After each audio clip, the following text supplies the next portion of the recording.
Good day, my plant foldies. This is Richie at Growfolds, and today we'll be local nursery plant shopping at North Haven Gardens in Dallas, Texas. As always, please make sure you're hitting that like button, as well as following me on Instagram at Growfolds.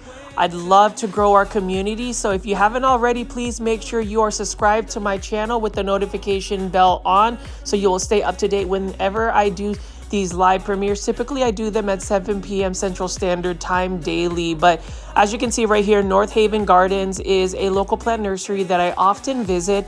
I have featured this local plant nursery several times already on the channel, and you can see that they have a beautiful garden just right at the very beginning of the space. You can see they've got a bunch of zinnias and some roses.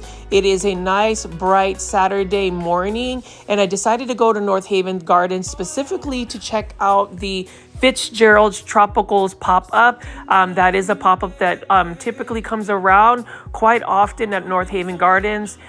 They actually have some amazing tropical houseplants that are quite rare still for some very affordable prices. But as you can see here, I did just enter the local plant nursery, and you can see we've got some Siam tulips. I haven't ever seen Siam tulips. I would assume that these are tropical plants that really do need to just be in containers.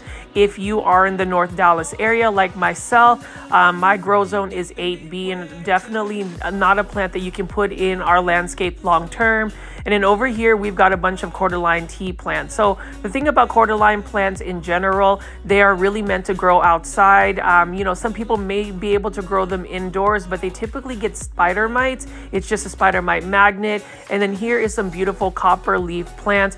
I love the variegation of copper leaf plants. Now, these could be considered perennials in certain grow zones. So again, whenever you're doing plant shopping, you want to make sure you know exactly what your grow zone is, so you'd be able to see whether a plant is a perennial, which is basically a plant that you could put in the landscape that will grow during a growing cycle and then die off in the winter and then come back the next year. So it just really depends on your grow zone. But what I love about the copper leaf plant is look at how gorgeous that variegation is. Now, I did buy a couple of varieties from North Haven Garden specifically and planted them in a 6-inch planter. They're doing amazing. They are growing outside in my backyard at the moment. And then over here, plant foldies. And for those that are new to my channels, I call my viewers and subscribers plant foldies. You can see that there are quite a bit of different varieties of cordyline tea plants. This is a cordyline Hawaiian tea plant. And whenever I took a vacation out to the Philippines, so I was there about 2 weeks ago, I saw a bunch of cordyline plants, and they were literally just growing in landscapes, in people's gardens, in the middle of a jungle. They were just thriving. And I would say that the cordyline Hawaiian tea plants, or cordyline plants in general, are definitely tropical plants and really need that hot, humid, tropical environment. But you can see here, this is a fairly established local plant nursery in the Dallas-Fort Worth area. It's one of the best ones. They've got a nice cafe. They've got a huge outdoor section. You can even see here, like, we've got some olive plants right here. And the thing about it is, I'm not going to go into detail so much about the outdoor garden section. I'm really going to just focus on the indoor tropical greenhouse. So we are about to enter tropical paradise. So plant foldies, let's take a look at what they have at the indoor greenhouse. So I know that a lot of plant foldies have requested to see a little bit more cactus and succulent type plants. So we're just going to go pan around here. You can see that it is a little bit warm in this greenhouse. I love the fact that they do have such plant varieties here. So if you're looking for uncommon and rare plants, North Haven's definitely has it. You can see right over here, we've got a Euphorbia trigona. This one is for $39.99. I really like that purple burgundy tone on this Euphorbia. So again, I don't know a lot about Euphorbia, cacti, and succulents, but what I do know is that they are beautiful. Here's another Euphorbia in a hanging basket for $29.99.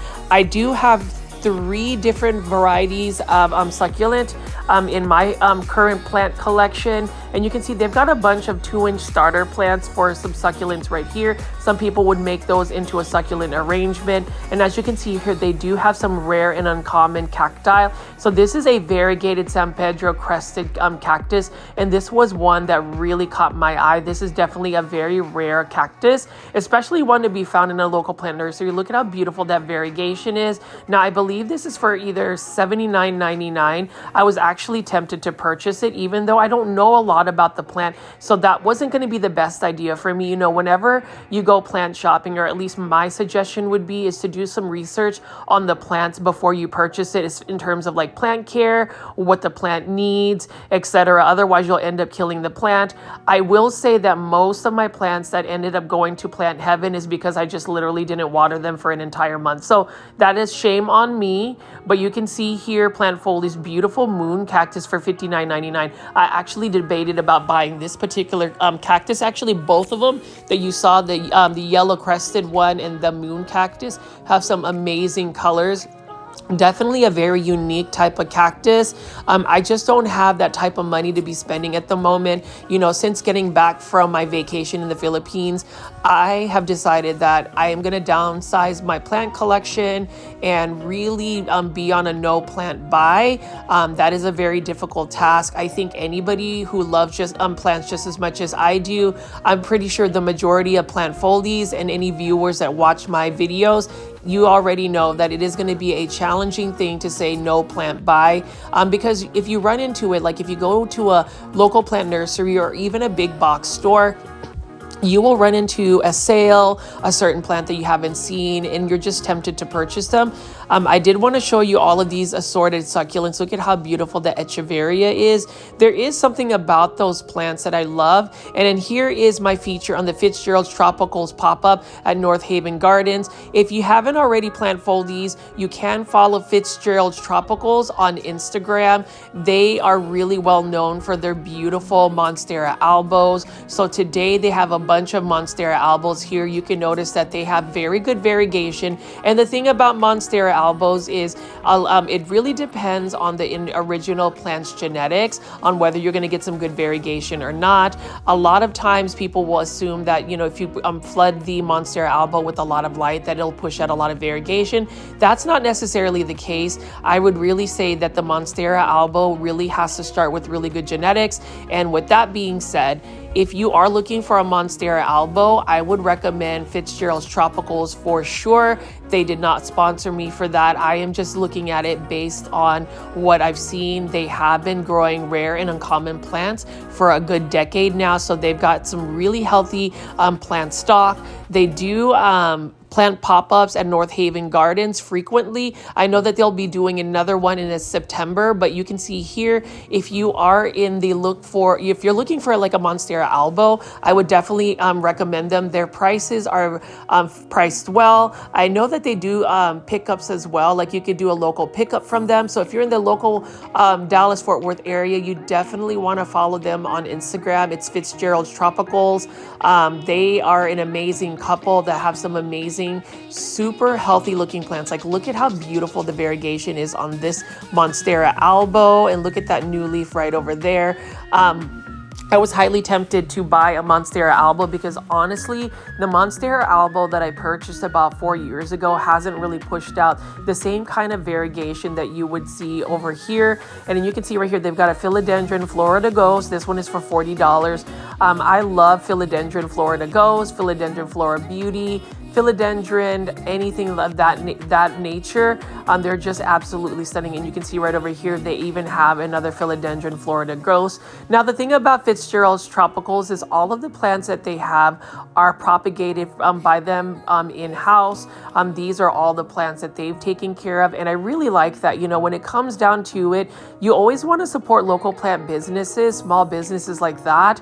I really do like the selection of plants that they have. I have been looking for a Monstera variegated Adansonii tricolor Japanese form, and they were able to get me one of those. And you can see right here, this is a Philodendron crassonervium.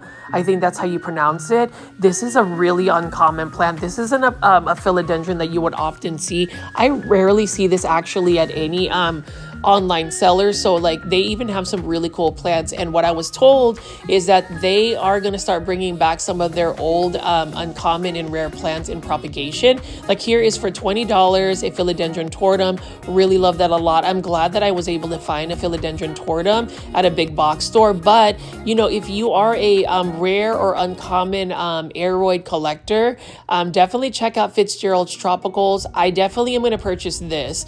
This is a philodendron Paraiso Verde for $20, but look at that variegation. This one has already pushed out some really decent variegation as well. And again, I am all about supporting local plant businesses, local plant small shops, all of that. This one right here is a variegated philodendron heteroraceum for $30. That is actually quite a bit of nodes that you can possibly cut, chop up, and get multiple plants. You know, any philodendron heteroraceum is easy to actually propagate via water. And then you can see here they have some type of uncommon syngonium. I'm not sure what this variety is. Now they do have other varieties of syngonium, like syngonium albo. They definitely have some syngonium aureas. I didn't get that on film, but there was a beautiful specimen that they have. And then they also have a good amount of philodendron strawberry shake. So if you're really into that, this was only for $20, and that is a really good starter plant. That was another philodendron I thought about getting, but again, I'm already on a no plant buy. You can see here, look at that variegation on this philodendron strawberry shake, highly variegated. And these again are plants that they personally have propagated themselves.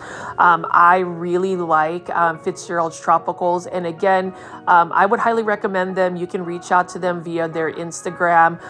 They did, if there was something that you saw in my video that you're interested in purchasing, you can always reach out to them, see if they have it, and they may be able to do like a potential pickup. But you can see here, philodendron Florida Ghost has got some minty look about it.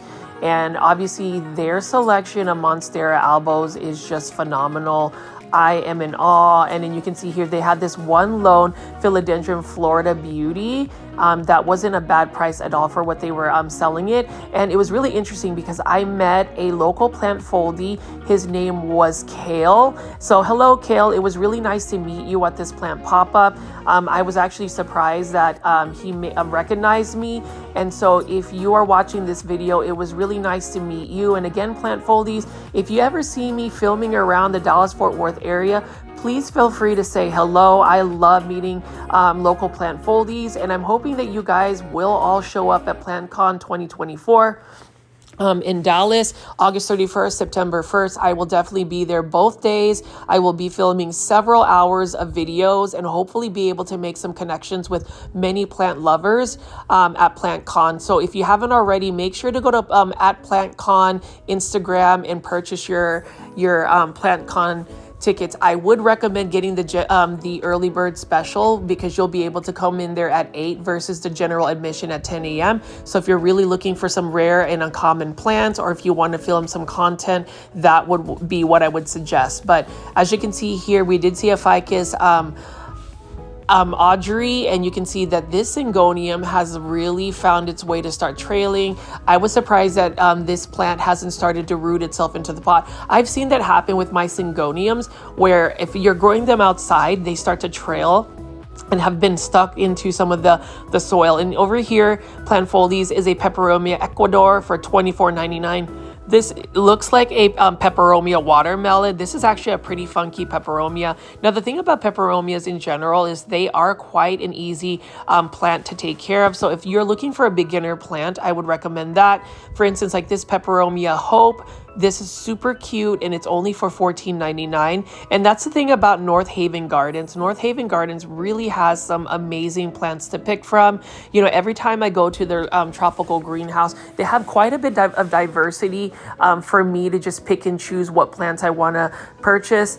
You can really get yourself in a lot of trouble in terms of your plant budget because they have so many healthy looking plants to choose from. Like right over here, this is a proven winner syngonium. It doesn't have the specific Syngonium plant ID. Again, I love Syngoniums. Syngoniums used to be my favorite plant to take care of. They have become a little bit more finicky for me, and the only reason why they become finicky for me is because if you do not water them on a consistent basis, like if you just underwater them, which means you don't really water them, they start to really suffer in terms of their health. They start to crisp up, and it's really hard for them to recover. So that's one thing I did learn about Syngoniums. They're not as forgiving if you forget to water them.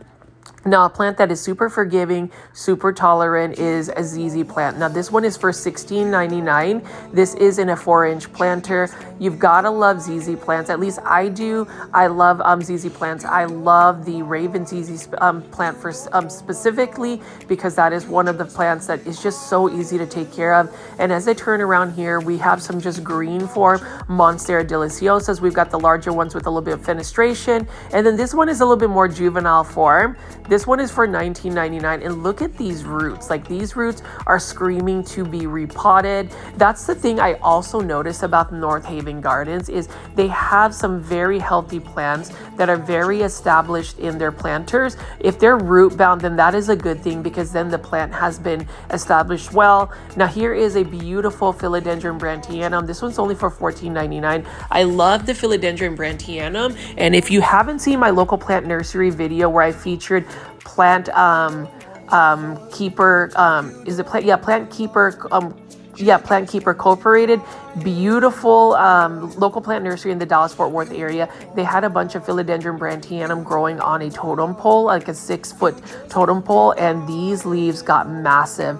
I love that metallic look on this Philodendron Brantianum. You know, people say that they need a little bit higher humidity. I have one actually growing near my kitchen window. It's been doing very well. It is a little bit slower of a growth plan. It is one that people will say is better if it is grown up on a totem pole or a moss pole.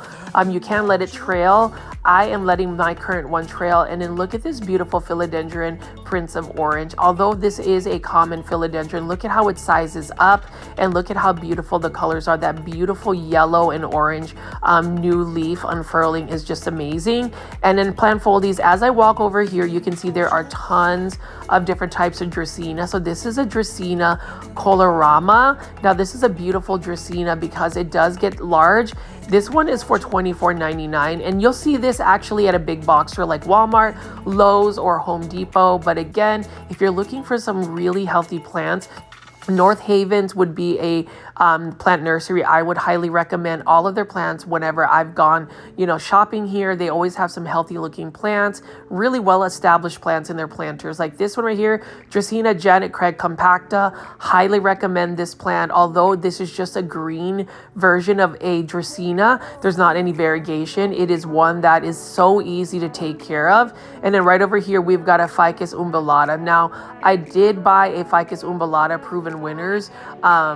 Ficus at a Home Depot, not a little while back. It's doing okay, but this Ficus tends to be a little bit more finicky because it needs high humidity and high light for it to really thrive, both of which I don't really have in my indoor space. Now, Ficus burgundy or Ficus elastica burgundy, what a beautiful rubber tree plant, as well as a Ficus elastica ruby. Now, this one I believe is for $16.99, which isn't a bad price at all considering that it is in a 6-inch planter. Now, if you really want inexpensive Ficus elastica, if you have a Trader Joe's grocery store, I would recommend purchasing the Ficus elastica there. They have all 3 varieties, the Taniki, the Burgundy, and the Ruby, and sometimes the Shivriana, and those are only for $12.99. But with Ficus elastica or rubber tree plants, they do require bright light, they like humidity, and in a tropical country such as the Philippines, which is where my family is originally from, these trees can literally become trees that are about 20 feet to 30 feet tall. If you haven't already watched some of my Philippine plant videos from my vacation, please check it out. I have about 4 of them uploaded. You will see natural plants that we're currently seeing in this North Havens greenhouse in their natural environment. They become massive plants, and it's just something that I wanted to feature for my plant foldies. That's something a little bit more unique and special in terms of plant content, because let's face it, we can only go to so many big box stores or local plant nurseries. It is exciting to be able to travel to a tropical country and show you where all of these beautiful plants come from. So hopefully, plant foldies, if you haven't already, please watch those videos. And then over here, we've got a Thenanthe Burley Mark CI for $34.99. So Thenanthes are part of the Calathea, Marantha, Stromanthe type, prayer type plants. These plants are pet friendly, and they are the most finicky plants you could possibly run into because they require lots of humidity. They are spider mite prone, and they need quite a bit of water. They don't like to dry out completely. Like this one right here is a Thenanthe Gray Star. This is one of my favorite Thenanthes. This one was what, $59.99. That is a little bit pricey considering you can go to a big box store and buy that for like $19.98. It is a proven winner's plant that you could see. And over here is a Calathea pilosa. Although some people will say that this is also a Thenanthe Never Never plant, I actually found one of these at a local big box store called Lowe's, and they ended up giving it to me for 50% off. It's doing very well. It's actually not as finicky of a plant as some of the Calatheas I've run into. I have underwatered it, and for some reason it hasn't crisped up or died. You know, my fingers crossed that I won't forget to water it, but it's actually a pretty hardy plant. So when it comes down to some of these plants, some of them are a little bit more forgiving. Now, Epipremnum aureum global green pothos, this one is, I believe, for $59.99 in a hanging basket. Now, I remember when global green pothos was quite uncommon, somewhat rare about 4 years ago, where if you bought like a one leaf, one node cutting, it could cost $50. And yes, I was one of those people who went on Etsy and bought one of these plants. You know, I was really tempted to buy the Taruno pothos series, where it was literally like $100+ for a pothos cutting. I am definitely not going to do that anymore because clearly 4 years later you're seeing full-blown hanging baskets of Epipremnum aureum global green pothos. Love the plant. It is a pothos plant that if you do not give it enough bright and direct light, it'll actually revert. You really want to give it a lot of light for you to be able to see that green on green variegation. But again, beautiful Calathea pilosa right there. So plant foldies, I actually want to know what you guys think of some of these plants. Please leave as many comments in the comment section. It really does drive the engagement on the videos, and I actually love responding to every single comment you guys leave. I know that during the live premiere chats, you'll have some really excited plant foldies like Luke, my best friend Isaac, even Kathy, that will encourage people to, number one, hit the like button for this video, and number two, subscribe, and number three, leave comments. I really want to see our plant foldie community grow. We are so close to 10,000 subscribers, and so with you hitting the like button, you leaving comments, and you definitely watching my videos all the way through, those are ways to really help push my videos out to more plant lovers like yourself. And you can see right here, I am taking a little bit of time to show you the variety of Calatheas that they have at North Haven. This one is quite stunning as well. I love the purple undersides of this particular Calathea. You know, whenever you go plant shopping, or at least whenever I do these videos, it's just really therapeutic for me to just point, shoot, and show you these different types of plants. Like this one's for $39.99, Calathea Silver Plate Red. I would assume that this is a little bit more of an uncommon Calathea. The problem is with Calatheas, I really do love them. I love the look of them, especially this Calathea Helen Kennedy, for instance.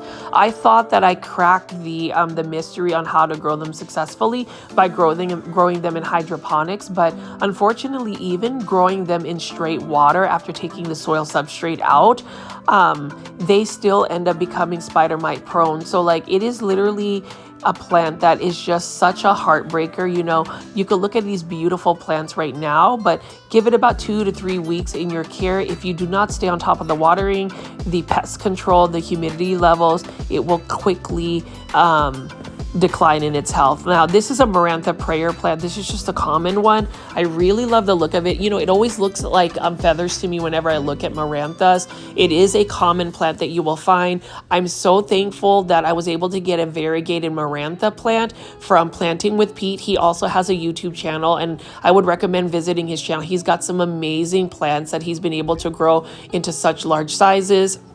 But with the Marantha, that one's actually a little bit more forgiving of a plant as compared to Calatheas. And you can see here, large Dracaena plant. This is a beautiful plant as well. It is a plant that is definitely underrated, but it is a plant that I would recommend for anybody who wants an easy to care for plant because it's drought tolerant and it is low light tolerant too. Now over here, we're going to be looking at some of these alocasias, but for now we're going to be looking at this Piper crocatum. Beautiful Piper plant. And you know, you don't really see Piper plants often. This is only for $24.99, which is not bad at all. Now this being an uncommon plant that you don't really see, most people would have to buy this plant. And I've heard that if you buy this online, it doesn't really travel well in the mail. Now also alocasias don't do very well when shipped. So that's the reason why it's always nice to see plants like this is Silver Dragon Alocasia at a local plant nursery. I will say that Green Spaces Indonesia did reach out to me about sending me some free plants to review. So I'm super excited about that. So stay tuned for that. I'm anticipating to get that order by this Saturday this week. So we'll see what that looks like. So stay tuned for that video. But as you can see here, this is an Alocasia Hilo Beauty.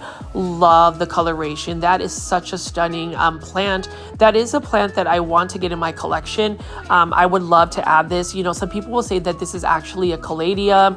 Either way, it is a beautiful plant. It is a plant that is a little bit more challenging to grow indoors. A lot of plant nurseries will say that this is better to be grown in an outdoor container, in a shaded patio or something of that nature versus trying to grow that indoors. I'm pretty sure that this would probably go dormant indoors. So that's the thing about Alocasia, caladiums, any bulbous plant, they do have a dormancy period. So it really depends on the temperatures in your home as well as the amount of light it receives. Now we've got a bunch of beautiful Ficus lyrata or fiddle fig leaf plants. This plant, you know, is known to be a finicky plant when grown indoors. It likes consistency. So if you're going to find it and grow it in your place, you want to make sure you put it in an area that it doesn't get moved around a lot. Now here is a Thenanthe amigris. Love this as well. This is another plant that I like just because number one, for $19.99, this is a very compact plant. This does very well in hydroponics. And for those that don't know what hydroponics means, it means that you're growing a plant in straight water versus any soil substrates. I do like that it has just that subtle veining. Actually, it's not even subtle. It's very defined veining. It looks like somebody took a pencil and just drew those designs. What a beautiful plant. And then also a Calathea lancifolia. So this is a common Calathea. This one is for $19.99. They also call this the Calathea rattlesnake. Beautiful plant. I really like the design. I also like how the leaves are narrow. Again, this is another Calathea that is quite common, but you know, it's just challenging. And then this one right here for $19.99 is a Calathea white star. I've had this Calathea before. I think that the leaves are absolutely stunning. The problem is it is a Calathea. And so plant foldies, please leave it in the comments to let me know if you've been able to grow Calatheas long term, or are we just doomed to kill a Calathea? Like, are all Calathea just kind of destined to make it to plant heaven? Now, I'd really like to know about that in the comments. So please leave your comments below. Over here, we've got a beautiful Calathea ornata. What a beautiful plant as well. This is another common Calathea. It's got that pinstripes on it. Such a beautiful plant.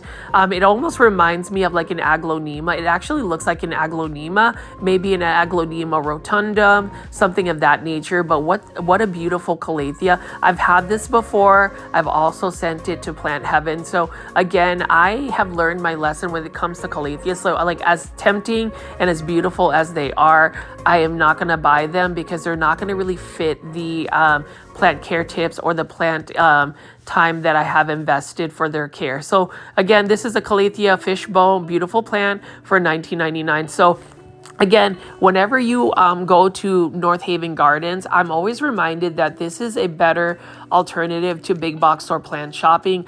Obviously, you'll get some more cost-effective pricing for big box store plant shopping, but you can see here for $19.99, you'll get a really healthy looking Calathea makuyana, for instance. So if you are looking for a big box store plant shopping alternative, it is shop local plant nurseries like North Haven Gardens. Here is probably the best hanging basket basket of Epipremnum Aureum Global Green Pothos. You can see that it is really trailing, so you could take several cuttings and actually get several free plants. You know, I always look for multiple plants in a plant whenever I go plant shopping, or if I'm going to buy a hanging basket or a plant that is trailing, I would look for one that has the longest trail, because then I could either take cuttings and propagate, or separate the plant if there's several plants in an actual container. And then over here, we've got a red Marantha here. So I actually love the look of the red Marantha, and then also the green Marantha. Maranthas in general, though, are more forgiving. They're not as finicky as a Calathea, for instance. So I don't really have a problem with that. Now, there are different varieties of Maranthas that I'm going to eventually get in my plant collection. The red Marantha, the green Marantha, and this stunning silver band Marantha. So this one's actually in bloom. You can see that some of the flowers are already dying, but what a beautiful silver band Marantha. What I like about it is obviously the silver tone to it. This one is for $24.99. That's not a bad price at all, considering this used to be an uncommon or rare type of Marantha. It's really nice to see that you can find it at a local plant nursery, but you can also find that at a Lowe's or a big box store. I've seen it offered as an urban jungle or even a live transplant. So again, super cool to start seeing plants be more accessible. You can see here we've got pothos plants, or Epipremnum aureum. This is the golden pothos. That is the OG original pothos. Now this one's for $12.99 in a 4-inch planter. Look at how it's already trailing. Look at how much it has available in terms of the potential plants that you can propagate and take cuttings from. That's one thing that I really enjoy with plant care, is just being able to propagate plants and multiply in my collection. You know, that's one way to get free plants. That's one way to be able to trade for plants. That's one way to save money on plants. You know, there's nothing wrong with multiplying a plant like a pothos plant and getting more free plants. It's very satisfying for me. I just like that. I love being able to just get free plants. Like right over here, this is for $16.99. This is another Epipremnum aureum global green pothos. Beautiful variegation. This one has actually received quite a bit of light, look, because of the amount of contrast on the green on green variegation. Again, with the global green pothos, it is a little bit slower growing of a pothos. It does have smaller leaves, but if you do grow it up a totem pole, the leaves will start to get a little bit larger. That's really the best way to grow pothos. You know, if you want to grow it and keep the juvenile form, definitely let it trail. But if you want it to emulate what it actually does in nature, then you want to get a stake, a moss pole, or some type of support where it will be able to climb up. Now, this is probably one of my favorite Epipremnum aureum, and that is the Enjoy pothos. Now, this is in a 6-inch planter for $29.99. That is a little bit pricey, but I have been able to find one of these in a hanging basket. Now, the only thing about Epipremnum aureum Enjoy pothos is this plant is actually quite thirsty. It's actually not as drought tolerant as some of the other pothos plants. Another thing is the leaves are a little bit smaller when you compare to the golden pothos, neon pothos, marble queen pothos. This is a lot slower in its growth as well, at least from my experience. And then over here we've got some Epipremnum aureum marble queen pothos, another classic plant. Now with marble queen pothos, the more bright indirect light you provide it, the more variegation it's going to get. This one has a little bit yellowing, so I'm not sure what's going on with this plant. Maybe it was overwatered or some root rot, not 100% sure, but that's the thing. Whenever you see like plants with discoloration that's not common or conducive to its natural form, you always want to inspect the roots, inspect the leaves to see whether it is root rot or some type of plant pest. But you can see here, beautiful Epipremnum aureum Enjoy. I really like that high contrast, that white variegation on it, and it is going to be a beautiful plant that can grow larger leaves if you put it on a moss pole. Now this is an Epipremnum aureum neon queen pothos for $16.99. So this is actually what you would call the variegated neon pothos. They're just calling it neon queen pothos. Now this variegation, which is really a yellow neon color, I really love that a lot.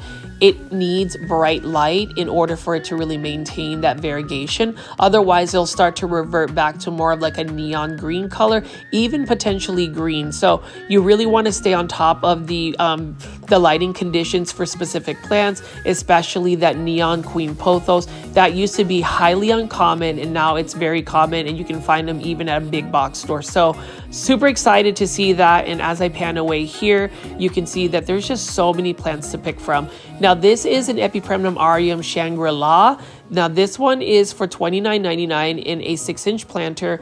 It's got a really weird texture about it. The leaves are a little bit more curly. It's definitely a very slow growing plant. It's just got some weird mutation about it. And I did notice that Costa Farms has started to release trending tropicals of Epipremnum aureum Shangri-La. So that's really cool. Again, I love seeing, exotic plants like that become a little bit more common, be more accessible for everybody, because plant foldies, if you are like me, plants bring me so much joy, but I do believe that plants need to be accessible to everybody. It shouldn't just be a certain niche. It shouldn't just be a certain demographic or a certain person that has quite a bit of money. I think plants definitely need to be more affordable.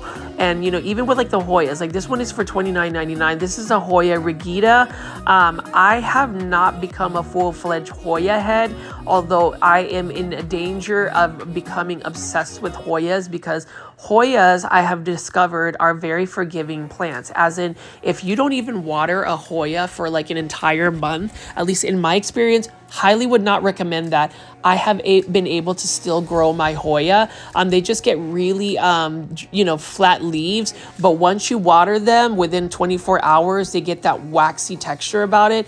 I would say Hoyas are pretty much like succulents in that regard, as well as the lighting conditions. Like this beautiful Hoya crinkle, I'm curious to see what the blooms look like. So all of the Hoyas that you see are blooming and trailing. Like this is probably one of my favorite Hoyas. This is a Hoya Lisa, and this one is for $69.99. So that is quite expensive for a Hoya Lisa. I will tell you about other alternatives to find Hoya for more cost-effective pricing. I am all about trying to save us plant foldies money when it comes to plants.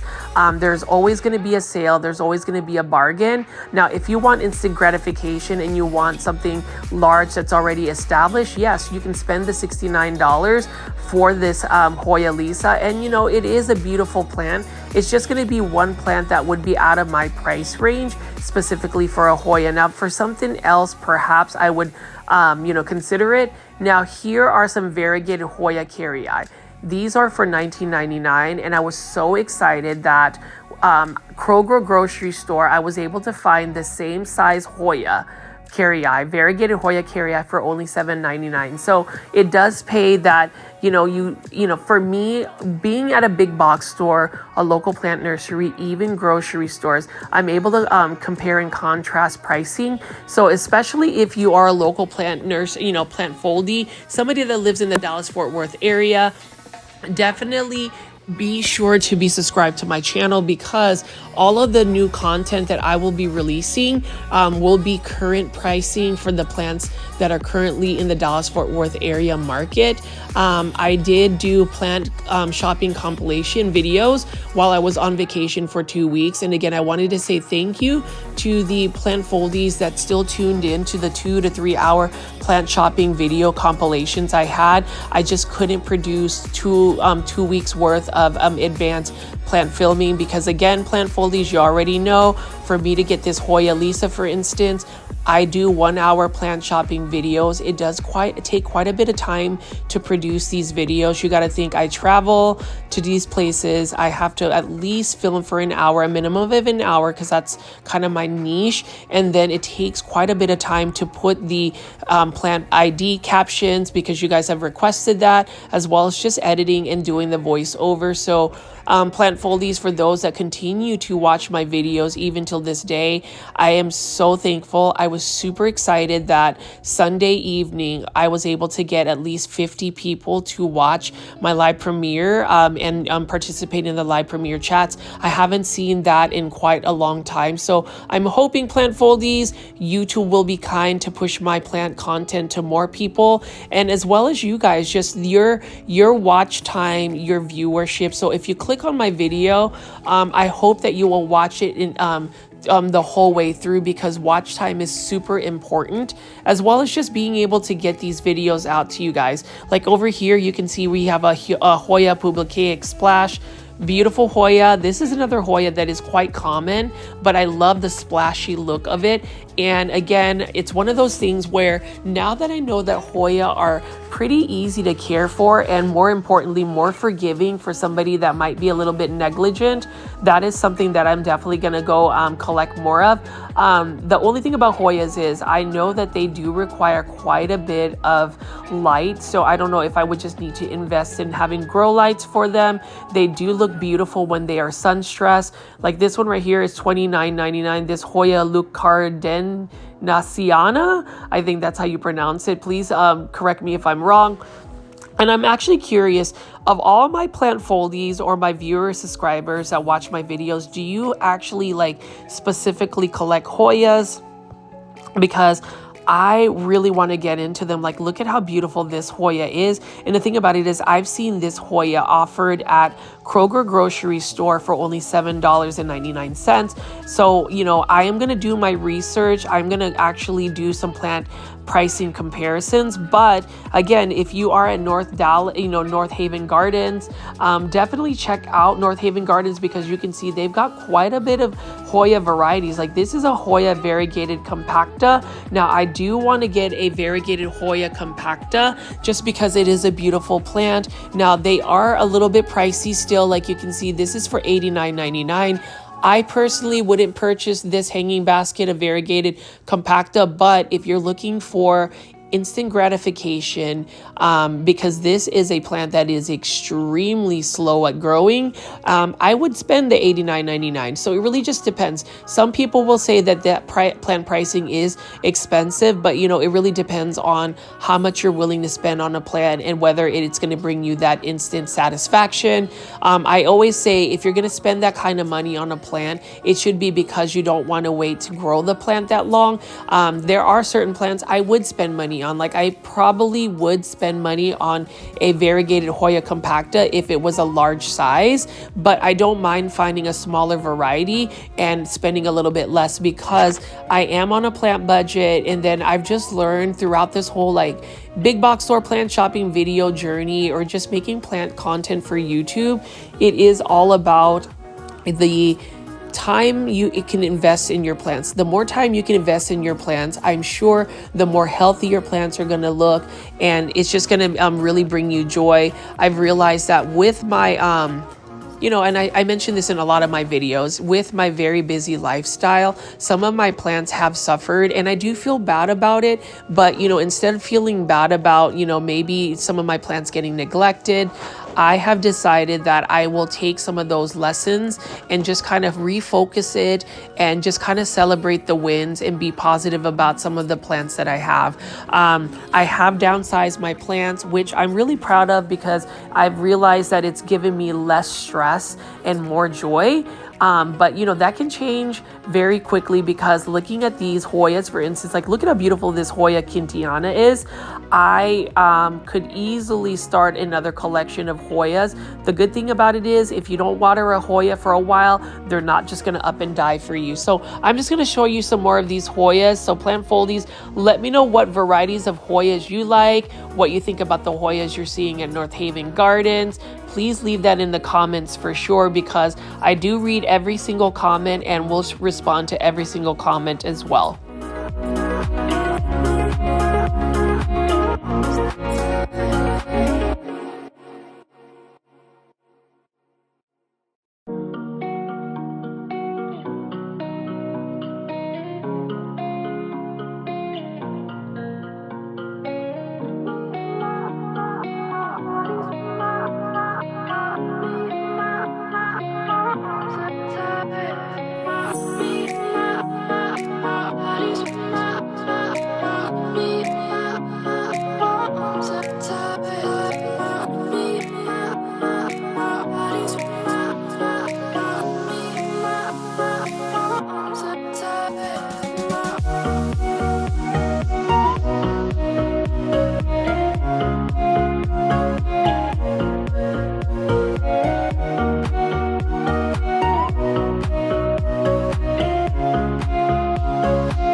And as you can see, Plant Foldies, North Haven Gardens just has such a variety of Hoyas.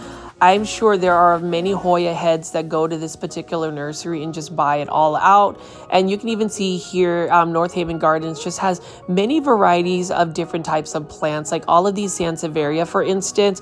These are mostly Sansevieria trifasciatas. Really like these as well. Like, look at this one right here.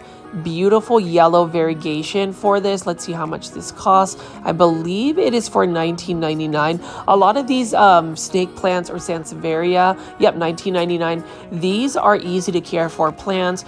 You definitely want to water them when they are completely dry. This one is a beautiful Sansevieria Moonshine, for instance. This is for $24.99. Now, in order for it to remain that grayish ghost color, you need to provide it a lot of more bright indirect light. Now, all snake plants can tolerate lower light conditions, can tolerate being underwater. They prefer to actually not be watered nearly as much. There is a point though where if you don't really water them at all, they get what they call dry rot or dry root rot. So you don't want to do that as well. And that's the reason why I say even with snake plants, they can become a finicky plant. So you just have to really time out the watering and just make sure that you are providing it, you know, the actual climate. It does like to be on the drier side. And you can just see there's so many different varieties of snake plants. You know, people will say that a snake plant or a Sansevieria is one of the beginner plants. I would agree to a certain extent. Like, you know, these bird's nest fern or bird's nest Sansevieria, for instance, are a little bit more challenging. Although $12.99 for this beautiful dark foliage one is not a bad price at all. And then right over here, we've got some desert rose or adenium. Obsium, those are really nice plants. Now they are toxic, so you just have to watch out for whenever you cut it. You don't want to get the sap on it. And then check this out. I didn't realize that they had a sport variegated desert rose. Like, I was almost tempted to purchase this for $79.99 specifically because it is a variegated desert rose. That's not something you would see often.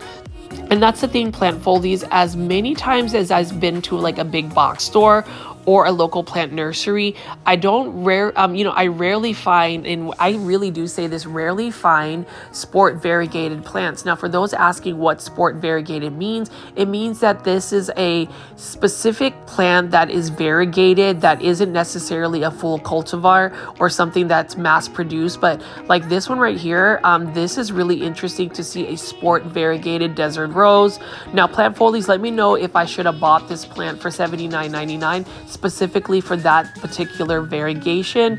I would really like to know. I did refrain from purchasing it for $79.99. It is one of those plants that I don't think it would be the best financial investment to purchase a plant because of one branch that's variegated.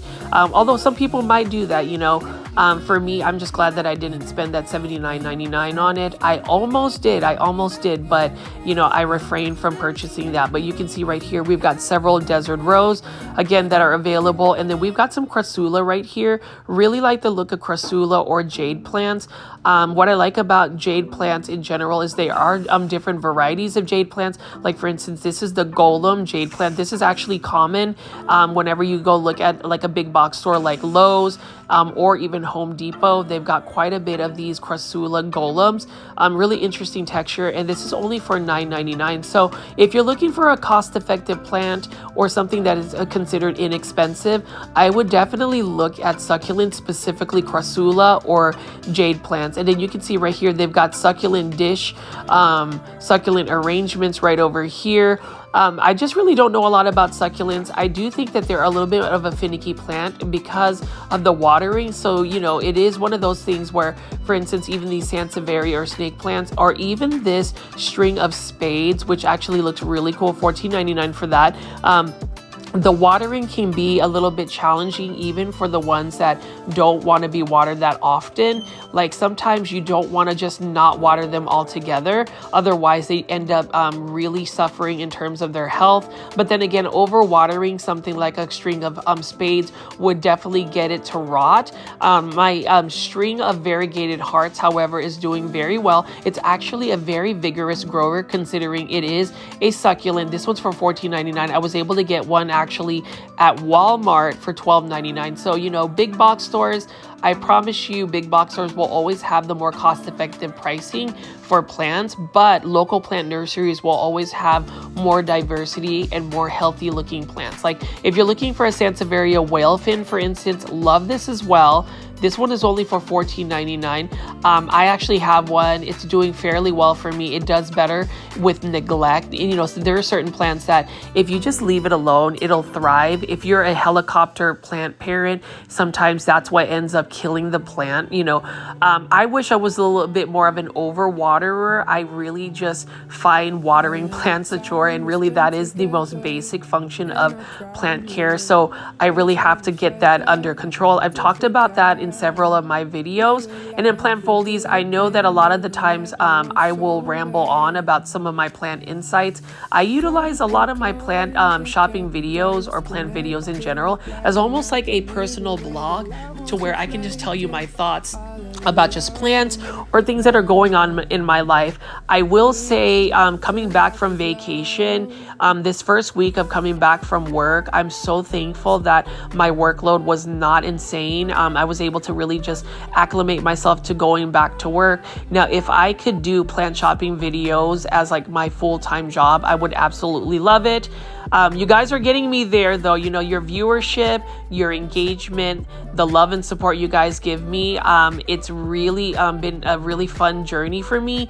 And, you know, I've been able to make just a little bit of monetary, you know, some money off of some of my YouTube videos. And that's because you guys have stayed very consistent and just been very supportive. So thank you, Plant Foldies, for that. And then you can see here for $19.99, we've got several different types of bromeliads. You know, bromeliads is something that I saw in the Philippines. They were used as ground cover, but you can see how there's so many different varieties of bromeliads. I really like the different colors and textures of the leaves. Like this one is for $19.99. I really like that like white cream texture outline, as well as just some of the sporadic like magenta looking stripes on it. There's just so many different varieties. So Plant Foldies, I'm just going to pick up these bromeliads. You let me know in the comments which ones you might like.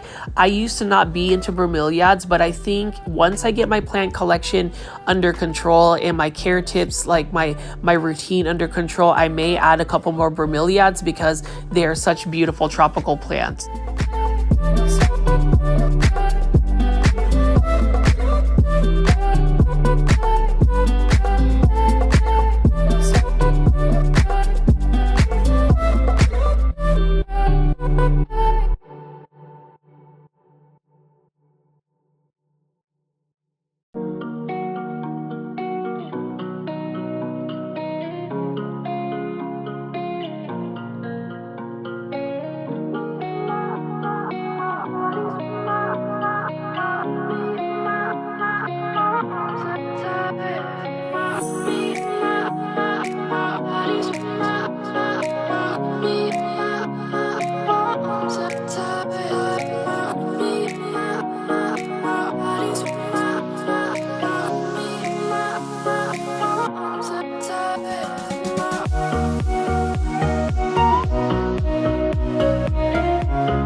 This one has been another interesting bromeliad, and this is only for $34.99.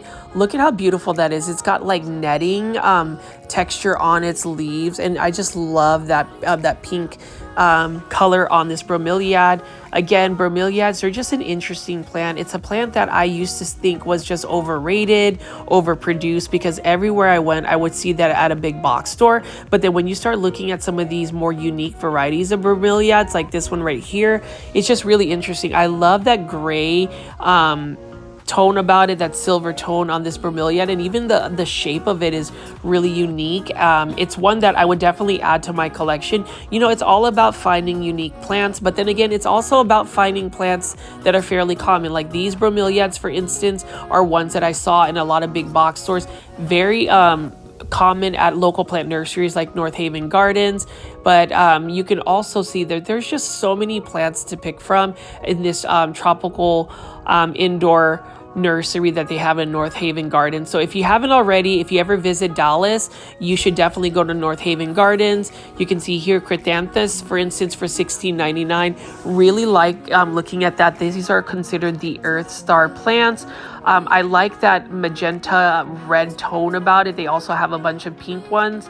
And then we're just gonna walk over here, and I did want to show you some of these starter plants. So these are the 2-inch starter plants. These are all for $4.99. They're assorted terrarium plants. So if you want to create a terrarium, you can definitely do that with these plants. For instance, this is some type of syngonium. I don't know the plant ID for this syngonium, but you know, syngoniums are pretty fast growers. So if you want to get some unique looking ones for $4.99, North Haven Gardens has it.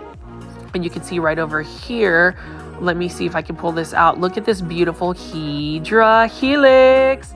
So this variegated Hedera helix or Hedera helix, for instance, you can start that. That would actually do very well in a terrarium. It'll definitely keep the spider mites away. And then they've got several small varieties of calatheas. You know, these are tempting to purchase, you know, $4.99. You would think that, you know, if they did die, it's only $4.99, but again, calatheas, I gotta stay away from them. Plant foldies, let me know if you are also in that same situation where you want to buy calatheas, because I mean, look, there's all these calatheas, right? This is a Calathea rospicta for $4.99. You've got a Calathea macoyana down there. You've got a Calathea ornata. There's just a lot of beautiful calatheas, and these are all for $4.99. I guess you could do a calathea terrarium and they would probably do well, but I don't know. I don't know about calatheas right now. Now here is a really cool neon version of a Swedish ivy. This is an easy to care for plant. This is a plant that can thrive outdoors or indoors. Very easy to propagate. I've got the Swedish ivy white edge that I bought at Callaway's Nursery. It's doing extremely well for me. And I do want to buy another purple Persian shield plant. Look at how beautiful this is. Now, a lot of people will say that this plant tends to disappoint people because it ends up dying. I just really like that purple look on it. You know, dark foliage plants, it's my jam. I really love those types of plants. And you can just see here, there's just a lot of different types of 2-inch starter plants. I would say if you're looking to find cost-effective pricing or inexpensive plants where you can save money on, I would recommend buying these starter plants. Like for instance, here is a variegated strawberry begonia. I think it's one of the more beautiful begonias that you can get. And this is just a regular strawberry begonia right over here. But as I pan away, you can see that there's just so many different plants. Now this is what I was talking about.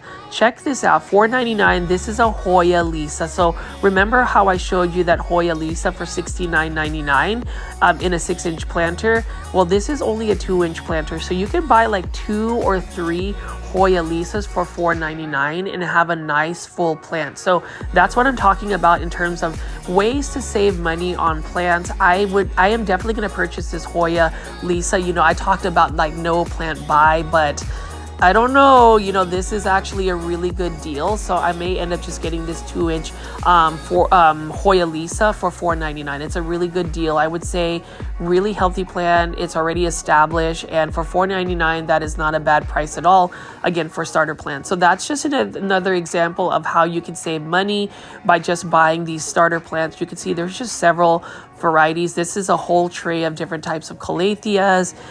We've got some Palea, Pan Ams right over there, and some Rex begonias. That's another plant I'm not going to buy is any more Rex begonias. They just haven't done well for me. And then this is an Antonia telencia. So this is some type of air plant as well. I thought this was some type of bromelia, but this is actually a telencia or an air plant. So that's really interesting. I really like the pink blooms on it. And that's the thing I've found at North Haven Gardens. They do bring a lot of unique looking plants. And then I'm just going to pan over here and just show you all of these beautiful silver type of succulent plants. You know, succulent plants, this like this right here, is it some type of echeveria. Really nice looking echeveria right here. It's got a darker greenish murky tone to it. And then we also have the silver tones right over here. I did want to walk over here and then look at some of these starter plants again for succulents, and then also these unique looking cactus right here, especially this variegated crested cactus right here. That one is for $79.99. Look at how cool it is. It doesn't even look real. I really like that variegation. It would be something I would consider, but I didn't want to spend that much money on a plant. $79.99 for a cactus is a little bit expensive, and the fact that I don't really know a lot about cactus, it just wouldn't be a good idea. You know, sometimes you find a plant that just looks really unique and really cool, but I always say do your research on plants. And so those for those who actually find value and learn from some of my plant commentary, I really appreciate that. I also learned from you guys as well. So plant foldies, please leave it in the comments about your cactus plant care tips, what succulents you would recommend, because I may eventually grow my succulent collection. Now, like this one right here is a variegated kalanchoe, $29.99. That's actually a really good price for a variegated kalanchoe. That one will also push out some blooms. That is a common succulent, the kalanchoe, not the variegated one, but that's something you would see. And then look at these mistletoe cactus. So this is actually a pretty unique looking cactus. I would say, look at that right there. This is for $7.99. So that's actually not a bad price at all for a cactus. That's another one that I would recommend starting into your like cactus collection. That's one I would put, especially with the how like I guess just the texture of the leaves on that. And then you can see right here we've got a sticks on fire succulent, and then also these variegated crown of thorns. This is more of the green on green variegation. I've seen it have a little bit more cream. That's a really cool looking succulent cactus as well. And then over here there's just trays and trays of starter succulents. These I believe are for $4.99. So if you wanted to do like a succulent arrangement, you can definitely do that with these starter succulents.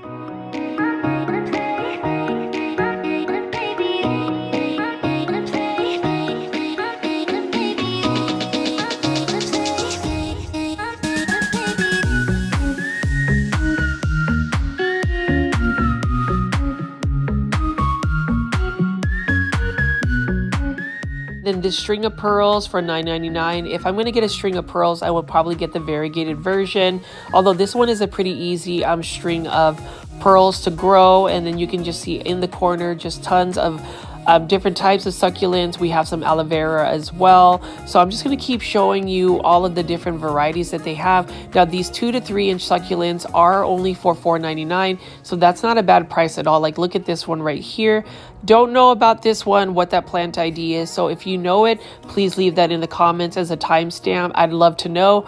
And then over here, we've got some haworthias. Now, haworthias are an interesting type of succulent because what I've been told is haworthias are actually low light tolerant. This one is for $12.99. I've seen several of these haworthias actually at a big box store. This one is a larger version. I haven't seen one this large.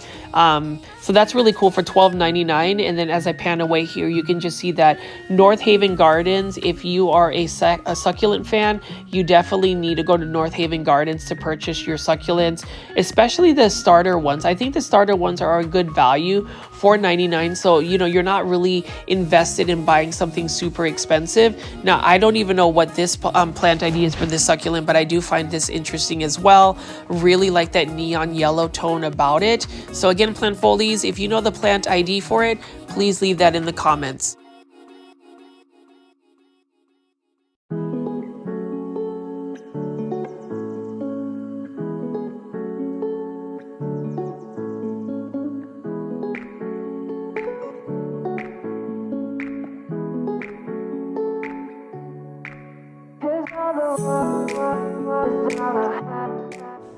And I'm going to walk over to this table, which mostly has anthuriums, and it has a unique plant. This one right here we're going to pick up is a string of frogs. So that's really interesting for $19.99. Really like the look of that as well. But, you know, it is another plant that I thought about getting in the past, but again, it is all about getting my plant collection to a manageable size, really downsizing it. And this is a beautiful variegated anthurium Hokin mint. This is a Proven Winners Collector's Edition. Now, this one is for $59.99. It is a really interesting variegated anthurium. I will give it credit, but I don't know if I really want to spend that much money for, you know, a variegated plant. You know, sometimes whenever you look at a plant that's variegated, you're literally paying a premium for it versus just getting the green varieties. Now, that is an interesting plant. I'll pick this one up as well. This is a collector's edition variety. I do like the variegation. I just don't know a lot about this particular anthurium. You know, anthuriums in general are a little bit more of a challenging plant unless you buy the blooming anthuriums, which I will be showing you right here. Now, as far as the blooming anthuriums, I've actually grown my blooming anthuriums in hydroponics, where basically I would take the soil, wash it away, and just expose the roots, stick it in a bowl of water, put some plant nutrients on it, and it just grows. And I've noticed that is an easy way to grow these flowering anthurium. There are different varieties. The one flowering anthurium I want to get is a variegated blooming anthurium called a shibori. The only place I've found it is from an eBay seller out in Hawaii, and a small plant was over $100. So again, that's not something I necessarily want to spend money on just because it does have variegated blooms. Now, we do have a bunch of these for $9.99. These are an assorted variety of different types of Phoetonias. Phoetonias, very common plant. I will say Phoetonias are another plant that I love to admire whenever I'm going big box store plant shopping or looking at a local plant nursery like North Haven Gardens. Not necessarily a plant I'll add into my collection because it does require quite a bit of water, and I just don't stay on top of the watering. It also likes humidity, so this would be a perfect plant to put in a terrarium for sure. I've noticed that these Phoetonia are quite small too. Really like the compact version of this particular Phoetonia for $9.99. Like if I wasn't on a no plant buy, I would even consider buying this, but I have yet to really add any Phoetonia to my plant collection. I have never really purchased a Phoetonia, and I just know that in my care, it would be beautiful for like a week or two, but then after like a month and a half, it's probably going to be in plant heaven just because I don't stay on top of the watering. So that's really the theme for me. It's just knowing that I don't water my plants often. So like, I'm not sure if any of the plant foldies that watch my videos are in the same boat, or if it's like a unique case.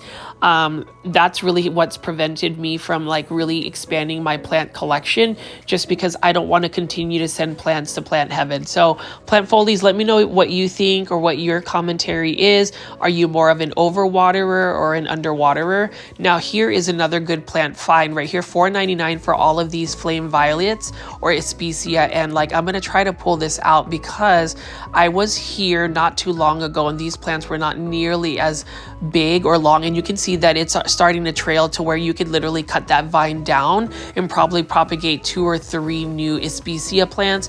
I didn't realize that they actually bloom, because whenever I was like at a big box store, I would see Exotic Angel Costa Farm hanging baskets, and it would just have beautiful silvery metallic foliage, but I didn't realize that they actually bloom. So that's really interesting. I like the pink blooms more so than the red ones.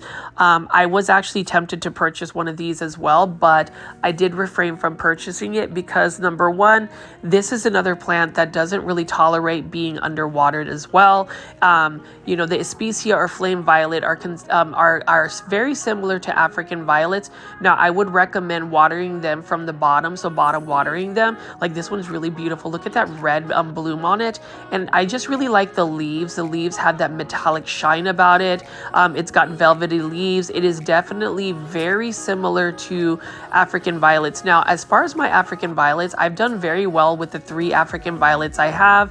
I did not water my African violet for 2 weeks and it still did very well. Now, again, with the Especia or flame violets or African violets, be sure to water them from the bottom or bottom water them versus getting their leaves wet. That's not a really good idea because it could potentially rot them.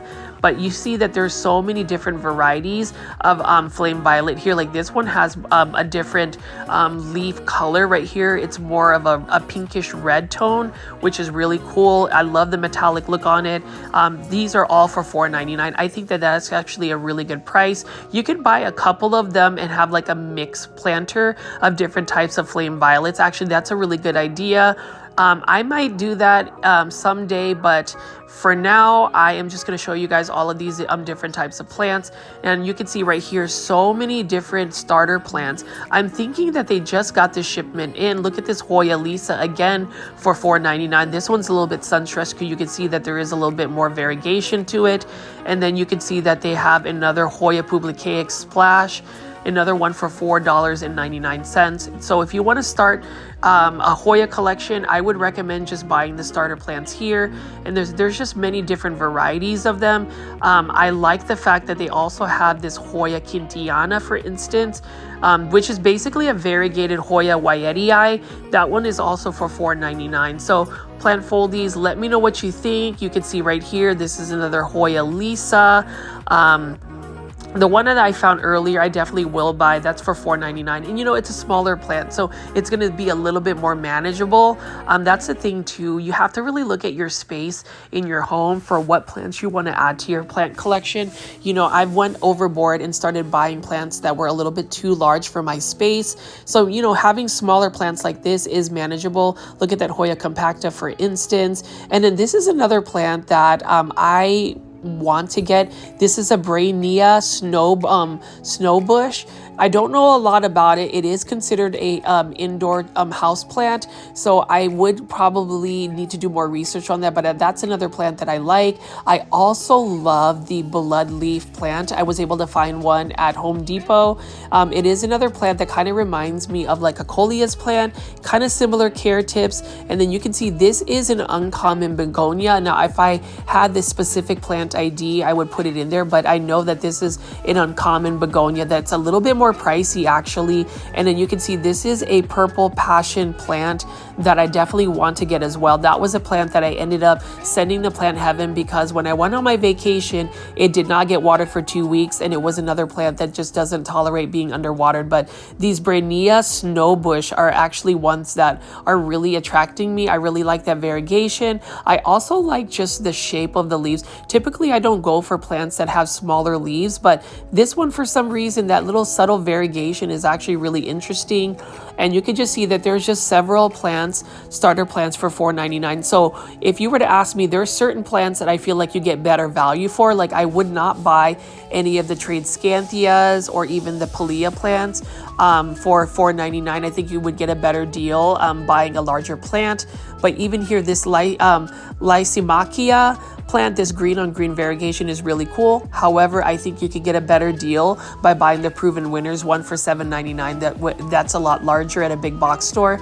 And you can see this is a Syngonium. I feel like this Syngonium is actually one that is a little bit more uncommon, maybe even rare. I thought about buying it, but again, you know, I am on a no plant buy, except maybe for that Hoya plant. This one is also for $4.99. You know, Syngoniums are very quick to grow. And actually, if you consider some of these plants like this $4.99, this Croton, I don't think that's the best value for this Croton Mame. I feel like you can buy a bigger size Croton unless you just want a smaller plant. You know, there's nothing wrong with smaller plants if you just want like a mini indoor tropical plant collection. That's probably best for some of us right here. And you can see right here, I've just been eyeing this particular plant as well, this Brainia snowbush plant. So plant foldies, let me know if you've actually grown this plant, what you think of it, any plant care tips. And you can see they've got several starter syngoniums here. I really like the look of this one as well. You know, I really need to get my syngonium collection back and resurrected, because some of them are just not doing very well, and that's really because of my plant neglect.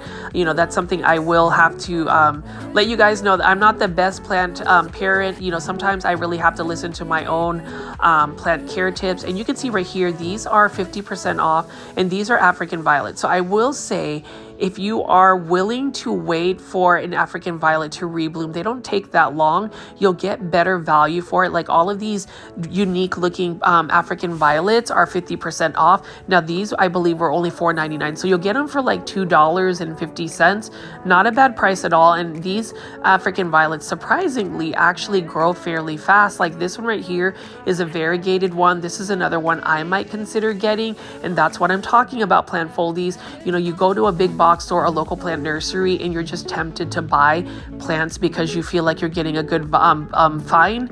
And then over here, we've got a bunch of assorted orchids. You know, whenever I go to North Haven's gardens, I always like looking at the different types of orchids. Again, going to the Philippines for vacation, I saw a lot of these orchids in their natural habitat. They like to attach themselves on trees. They are epiphytes. So that's another thing. They also like a lot of humidity. So that's, you know, something that I have to really look and do some research on. I do have one Phalaenopsis orchid, a variegated version, but that's basically it. Like it would be easy for me to just want to collect all of these orchids, especially whenever I go to like Kroger, because they have so many different orchids for a really good price. Now over here, we've got a Monstera Thai constellation. I don't know the pricing for it. Really good variegation on the Monstera Thai constellation.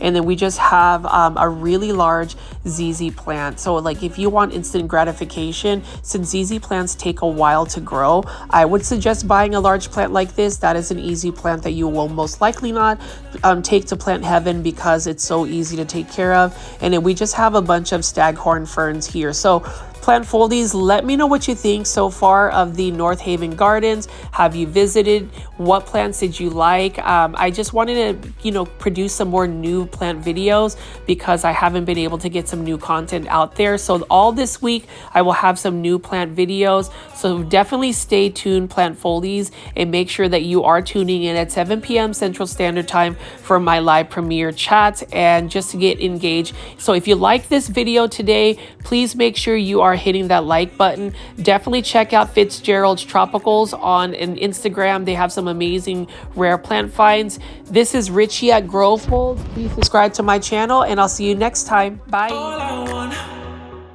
Good day, my plant foldies. This is Richie at Growfolds, and today will be local nursery plant shopping at Green Acres Nursery and Supply in Melissa, Texas. As always, plant foldies, please make sure you are hitting that like button for this video, as well as following me on Instagram at Growfolds. That is a way to get in direct contact with me. Also, subscribe to this channel with the notification bell on if you like daily 1-hour plant shopping videos that feature big box stores or local plant nurseries in the Dallas-Fort Worth area. This is where I am based at, and today it is a beautiful morning, and I was able to go ahead and this awesome nursery. So there are actually several Green Acres nurseries. They have them in California and also in Irving, Texas, but this was a recently opened nursery out in Melissa, Texas, which is actually north of Dallas. But anyways, we're gonna see what this all looks like right here. As you can see, Green Acres Nursery and Supply has several different supplies for both just the outdoor sections, indoor gardening. They've got pretty much everything, and I actually get a lot of my plant supplies over here. I love how it's super neat and organized. The staff is super friendly and helpful. And whenever it goes to time for me to actually buy things that will kind of mix up my plants, my plant soil, I can find things like this huge bag of perlite. And when you talk about making your soils fast draining, perlite is one soil amendment I would recommend. You can see that they have a specific African violet soil mix. They've got orchid bark here. And they even have like a succulent cactus mix. So if you're looking for a pre-made soil that actually drains and is good for cactus, that would be something I would recommend. They also have a succulent mix. They even have one for cuttings that are just recently propagated. Also, this is why I came here, is I wanted to go buy some charcoal. So I like to mix bits of charcoal into my aeroid or houseplant mix because it keeps the soil clean. And I also like to use perlite as well as orchid bark. But as you can see here, there aren't as many people shopping at the moment. I tend to go super early in the morning, therefore there's not a lot of people running around. But you can see plant foldies. There's just so many supplies here, and I love the fact that all of the items are super organized. They're always full. They have several planters, for instance, to choose from for the indoor and outdoor garden. So right here, we're gonna walk by. This is the indoor pottery area where you can see several types of planters. Like, I've always liked this planter texture, just the shape of it is really pretty. And then you can just see there's just rows and rows of beautiful planters with different colors, different glazes. I've talked about it in all of my other plant shopping videos, but I prefer the more simplistic neutral colors. So when you look at this right here, these are some of the planters I would totally use for my plants. Like, I love this pink one right here, and you can see how neat and clean the lines are. It also has a drainage hose. Now these are for $8, and you can see right here they've got a pale light blue color as well. You know, when it comes to these neutral pastel colors, they tend to work for any space. They're not jarring, and you can see over here this one is a nice gray color. It does have some drainage holes, but it's interesting how they have the bottom saucer attached to the planter. But as you can see, plant foldies, many planters to choose from. We also have planters right over here. Let's see what else they have. They have some of the glazed ones, but we're going to go ahead and check out the house plants. This is really the point of this video today, is really just to explore in detail some of the plants that Green Acres Nursery in Melissa, Texas carry currently. We are entering paradise, and I love going to this nursery because there is so many different types of plants. You know, when they first opened up, they just had not as many plants, but as you can see, they've been able to fill up this nursery. I really have to commend Parker, who runs this nursery himself, in terms of just how many plants have been sourced out. What I do like about Green Acres Nursery is you can see different types of plants, and their plant pricing is really cost effective. What's exciting for me also is the fact that they also carry rare and uncommon plants for a pretty good price. They've really upped the level of rare plants they have, and we're going to take a look at that in just a bit. But what is super cool is Ficus shiveriana in a 10-inch planter. So that is actually something I really haven't seen. That one is only for $60.50. Beautiful Ficus shiveriana. So, you know, with Ficus shiveriana, that is another ficus plant that takes a little bit longer to grow. So it's really interesting that they have one at that size. This one is a Ficus elastica taniki, another beautiful rubber tree plant here. And with all of these ficus plants again, and this one is only for $32.50. What's cool about these Ficus elastica is they have many different varieties at Green Acres. I would say if anybody lives out in the North Dallas area, specifically in the Frisco, McKinney, Prosper, Salina, just all of those northern suburbs for Dallas, I would highly recommend going to Green Acres because you can see they've got large foliage plants. So like this Ficus altissima, for instance, is a really nice price. Let's go see how much it is. It is only for $22.50, the smaller varieties. And then they also have the tree forms. What's super cool about the Ficus elastica is the fact that these plants, when they're in their tropical environment, such as the Philippines, they become a huge, like 20 to 30 foot tree. Notice how the variegation is more prominent, more yellow. Now that variegation is really influenced by the amount of light this particular ficus receives. So if you're actually growing it outdoors in full sun, you'll see that the variegation is going to be even more prominent. Over here, we have a Ficus lyrata, and the thing about Ficus lyrata again is that fiddle fig leaf tree, it's beautiful, but it does need quite a bit of light. And then what I love about this is, look at how massive this Monstera deliciosa is. That is huge. And this Monstera deliciosa, if you want one that's instant gratification, that's already maturing, this one I believe is only for $95.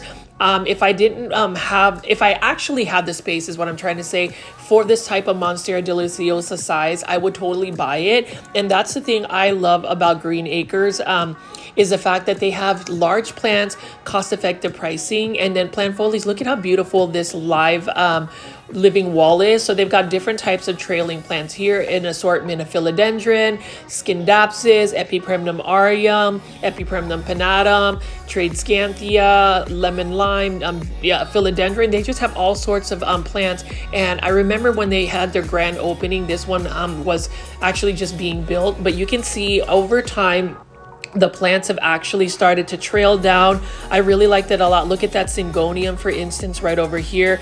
I would love to be able to have a living wall in my current home. I think it would be such a beautiful installation. So, you know, those are things that give me some inspiration. So although I do a lot of big box store plant shopping videos, what's important to me is actually supporting local businesses like Green Acres, showing, you know, local plant foldies. And for those that are new to the channel, I call my viewers and subscribers plant foldies, different alternatives and options to go plant shopping. Like right here, philodendron moonlight, and I believe this is the final philodendron moonlight in this size. It's only $50. And if I hadn't spent all that money already on some of the plants that I got this week, I would totally buy that, because look at how beautiful that is. Beautiful yellow foliage, and it's instant gratification. You can get a large plant like that and not have to worry about it. I may actually come back on Friday or Saturday to pick that up if it's still available. With my luck though, plant foldies is probably going to get sold just because it is such a beautiful plant. And the reason why I also like to go to Green Acres is it's just really nice to see the progression of this gorgeous nursery. Not only does Green Acres obviously feature a lot of these indoor tropical plants, they have a very extensive line for outdoor gardening. That is a place that I would highly recommend buying azaleas, Japanese maples, and all sorts of ornamental shrubs. They have nice annuals, and they just have a lot of plants. But you can go here and get a lot of your indoor and outdoor gardening supplies. They have an array of different types of soils, fertilizers, planters, pest control, you name it, they have it. And speaking of have it, they have a lot of these rare and uncommon plants. So they recently had a plant exhibition, event this past weekend, which unfortunately I wasn't able to attend, but they had a bunch of rare plants. You can see right here, $33.50. This is a really good price for a philodendron heteroraceum variegated form.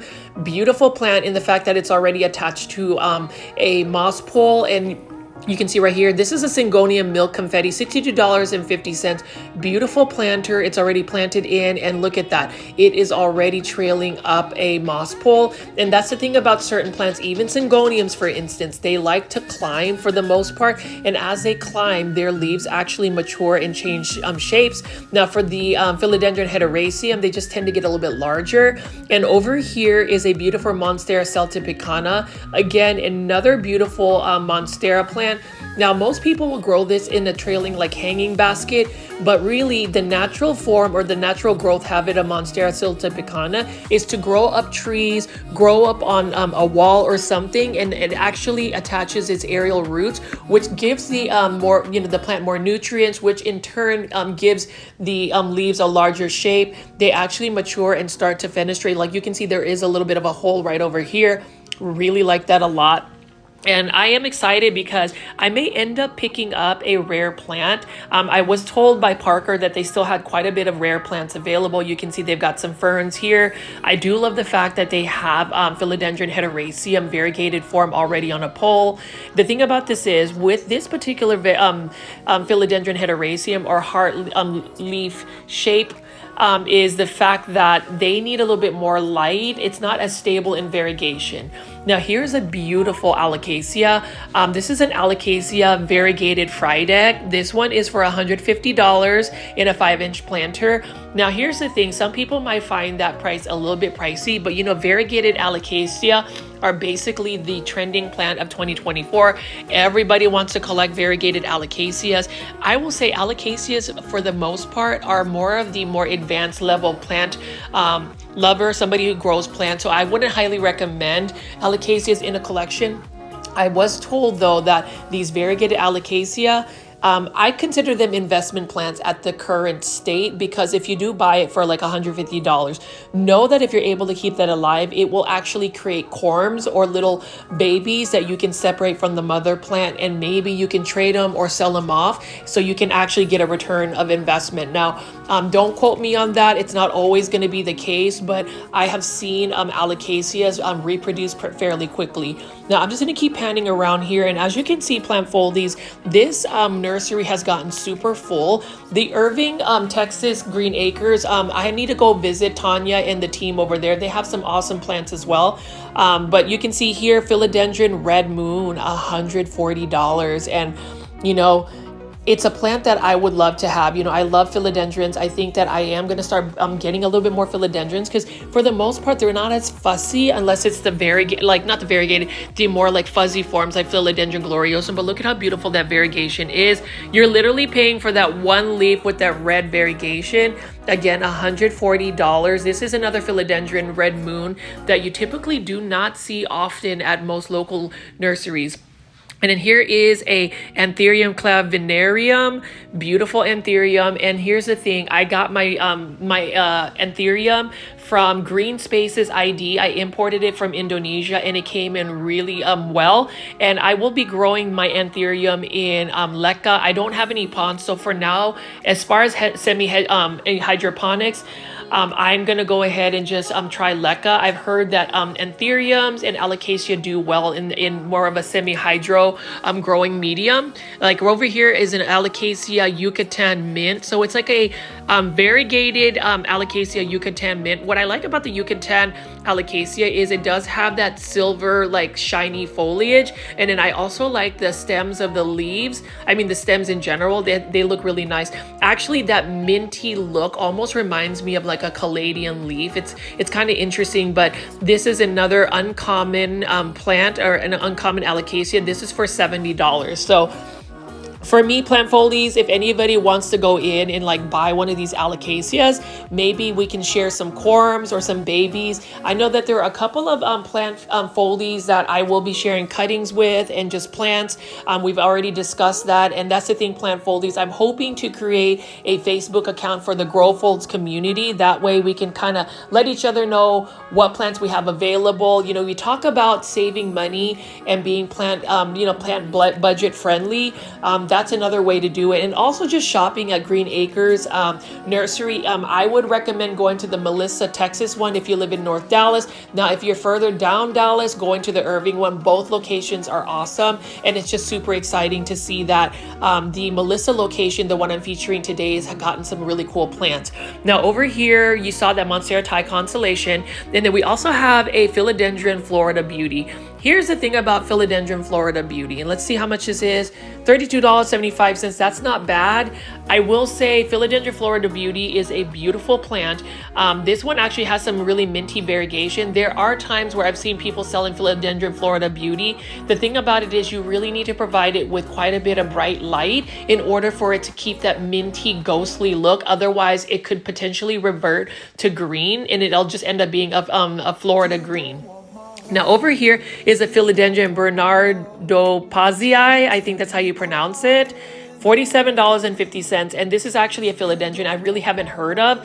I do like the narrow leaves, and this is another philodendron that I might want to get in my collection. The thing about philodendrons though, plant foldies, is if you notice, a lot of them want to climb up, and that's the thing. You want to look at how are you going to display them. Some people will say, you know, moss poles, they're not really aesthetically pleasing. In my opinion, they're really not. So I'm trying to find other ways to like help my plants climb rather than just using a conventional moss pole. So that's kind of my dilemma. Now here is a Philodendron Giganteum variegated. This is for $110, and you can see that there is one yellowing leaf. Don't worry, that's not too bad because it's just probably shedding out an old leaf, but the rest of the plant looks stunning. If you notice too, Green Acres actually has these uncommon and rare philodendrons, or plants in general, potted up in a very chunky soil mix. And plant foldies, what I want to do is I want to actually film myself creating my soil mixes.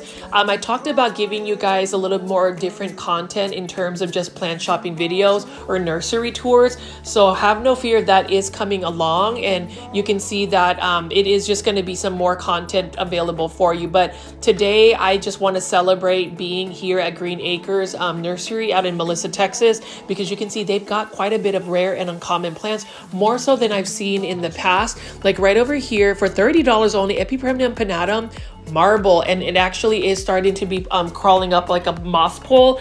I really like that a lot, because something like Epipremnum pinnatum, these plants are actually endemic to my home country, which is the Philippines. My family's originally from the Philippines, and you know, for me, I love to share the fact that I am Filipino, a proud Filipino American. So if we have any kababayans or anybody that's Filipino watching, please leave a comment. I love connecting with you guys. I recently connected with a couple of Filipino plant foldies, but yes, that Epipremnum pinnatum is endemic to my home country, the Philippines. It's crazy because they literally grow like weeds there. They're not really considered a house plant. And you know, that's something that I did talk about in some of my videos is in Southeast Asia or countries where these plants, for instance, is variegated domesticanum, they're grown outside. They are not necessarily having to be indoors under a grow light, next to a humidifier, having to be sprayed with neem oil or pest control, having special fertilizers. These plants, when they are in their natural environment, just grow. And that's really the difference between how we grow our plants in the western part of the world and where these plants grow in their natural habitats. But at the end of the day, if we love these tropical plants, and I know you guys all do, we will do whatever we can in order for them to thrive in our homes. I know that I have a variegated domesticanum that I bought actually at HEB for a really good price, and I'm glad that my variegation on it has been pretty stable. But it's so cool to see these uncommon and rare plants. Like you can see right here, this is another variegated domesticanum, $53.50. It is actually a pretty fast growing plant, even though it's variegated. Now, again, with this plant, the domesticanum, you do need to give it a moss pole or something to climb on, because that is really the natural habitat for it. And what's really cool is once you get a plant like a philodendron that wants to climb on a polar or some type of plank, if the aerial roots start to attach, that's when you really see the leaves starting to like size up and all of that. So I like that a lot. My trick is to just have a humidifier right next to the aerial roots, and I'll really promote them to grow a little bit larger and attach. Now, this is a Monstera Adansonii for $100. It's a variegated form, but I have never seen one that was more green on green. While the variegation is a little bit more subtle, I would think that the variegation, the green on green, would be a little bit more pronounced if you give it a lot more bright and direct light. So for those that are planning to go to Green Acres, people that they're super helpful. So like if you run into Parker, he's typically there. You can ask him a lot of questions and he'll be able to guide you through it. And then also when I visited and filmed, I was able to meet Alyssa. Hello, Alyssa. You are super helpful in answering my questions and just kind of giving me more insight about the plant. Really love that a lot. So for me, whenever I go feature local plant nurseries, I always look at the level of service, the staff that's available. And that's the reason why I always constantly talk about like local plant nurseries like Peta's Planters, you know, Lupita and David, they're awesome. But then also the Green Acres staff, they're pretty nice as well. Tanya at the urban location was able to really educate me about the plant and really just let me know what type of rare plants you were going to get. So I just wanted to plug that in, that if it's going to be your first time, you all actually get some good service. They're very helpful. But as you can see, plant foldies, I've been showing you guys some more rare plants. This one is for $110, and this is a variegated Rhaphidophora tetrasperma. Here's my opinion about Rhaphidophora tetrasperma. Number one, the variegation is not as stable. And then number two, I feel like the variegation has to initially be high variegation for the plant to really produce variegation. So I don't know if it's necessarily the light that influences the amount of variegation. I would think that it's more about the initial genetics of the plant that would actually influence it. You know, there are certain plants that if you flood it with a lot of light, you have higher variegation. Now with Monstera Thai Constellation, and I love the fact that they have these small ones here in like 3-inch starter plants.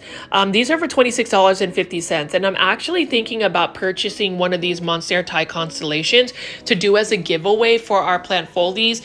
Literally, as I do this voiceover and edit for tonight, we are only 7 subscribers away to reaching 10,000 plant foldy subscribers. I am so excited about that, and I was thinking about doing a plant giveaway. You know, you can't ever go wrong with a Monstera Thai Constellation. I just feel like a smaller size like this would be easier to ship. I know that I've done 2 plant giveaways, so if you haven't already, please make sure you are following me on Instagram. My Instagram name is @growfolds. That's where I do my plant giveaways. Now over here is another philodendron. This is a philodendron hederaceum cream splash. So you can see that these philodendron hederaceums are very similar in their variegation. Honestly, I thought it was actually a philodendron hederaceum Brazil, but you see cream splash. I think with this one probably needs a little bit of water, but this one you can see that there is a little bit of a streak of like some cream on it. They also have the silver stripe philodendron hederaceum. They also have a philodendron Rio, and then they also have a philodendron hederaceum Gabby. So there's just a lot. Now this is a really good price, $25 for a philodendron red Anderson. And you know, at face value, people will think, oh, that's a highly variegated philodendron pink princess, but that is not. This is a different philodendron. This one is a philodendron red Anderson, and it's actually one of my wish list plants. So I am definitely gonna I am gonna buy this. I will end up buying this philodendron. This one probably just because it's got some really large foliage already. But what's cool about the philodendron red Anderson is it does have that splashy look like a philodendron pink princess, but the variegation can either be pink or white, so it's almost like a tricolor. You can see they have another one right here, and for $25, that is not a bad price at all. I also like the fact that the variegation of a philodendron red Anderson tends to be a little bit more stable as compared to a pink princess, and this has potential to be easily propagated. It is more of a fast growing philodendron as well, so there's just a lot of interest into why I would want to buy this philodendron. So that's definitely going to go into my shopping cart for sure. Then over here, plant foldies, we've got a variegated philodendron melanochrysum. Beautiful plant as well. Let's see how much this costs. This one is, it is a little bit pricey, $190. Now, melanochrysums in general, philodendron melanochrysums are gorgeous. They have beautiful velvety texture leaves. Now, the variegation on this one right here, I'm not sure if it's stable, but I mean, it is another plant that's still quite uncommon, probably rare. And you don't really run into it as often, especially at a local nursery. And that's the thing, plant foldies, I will say about Green Acres, is you can go here, and instead of you having to go online to go buy a plant and get it shipped, you can actually find these plants in person in North Dallas.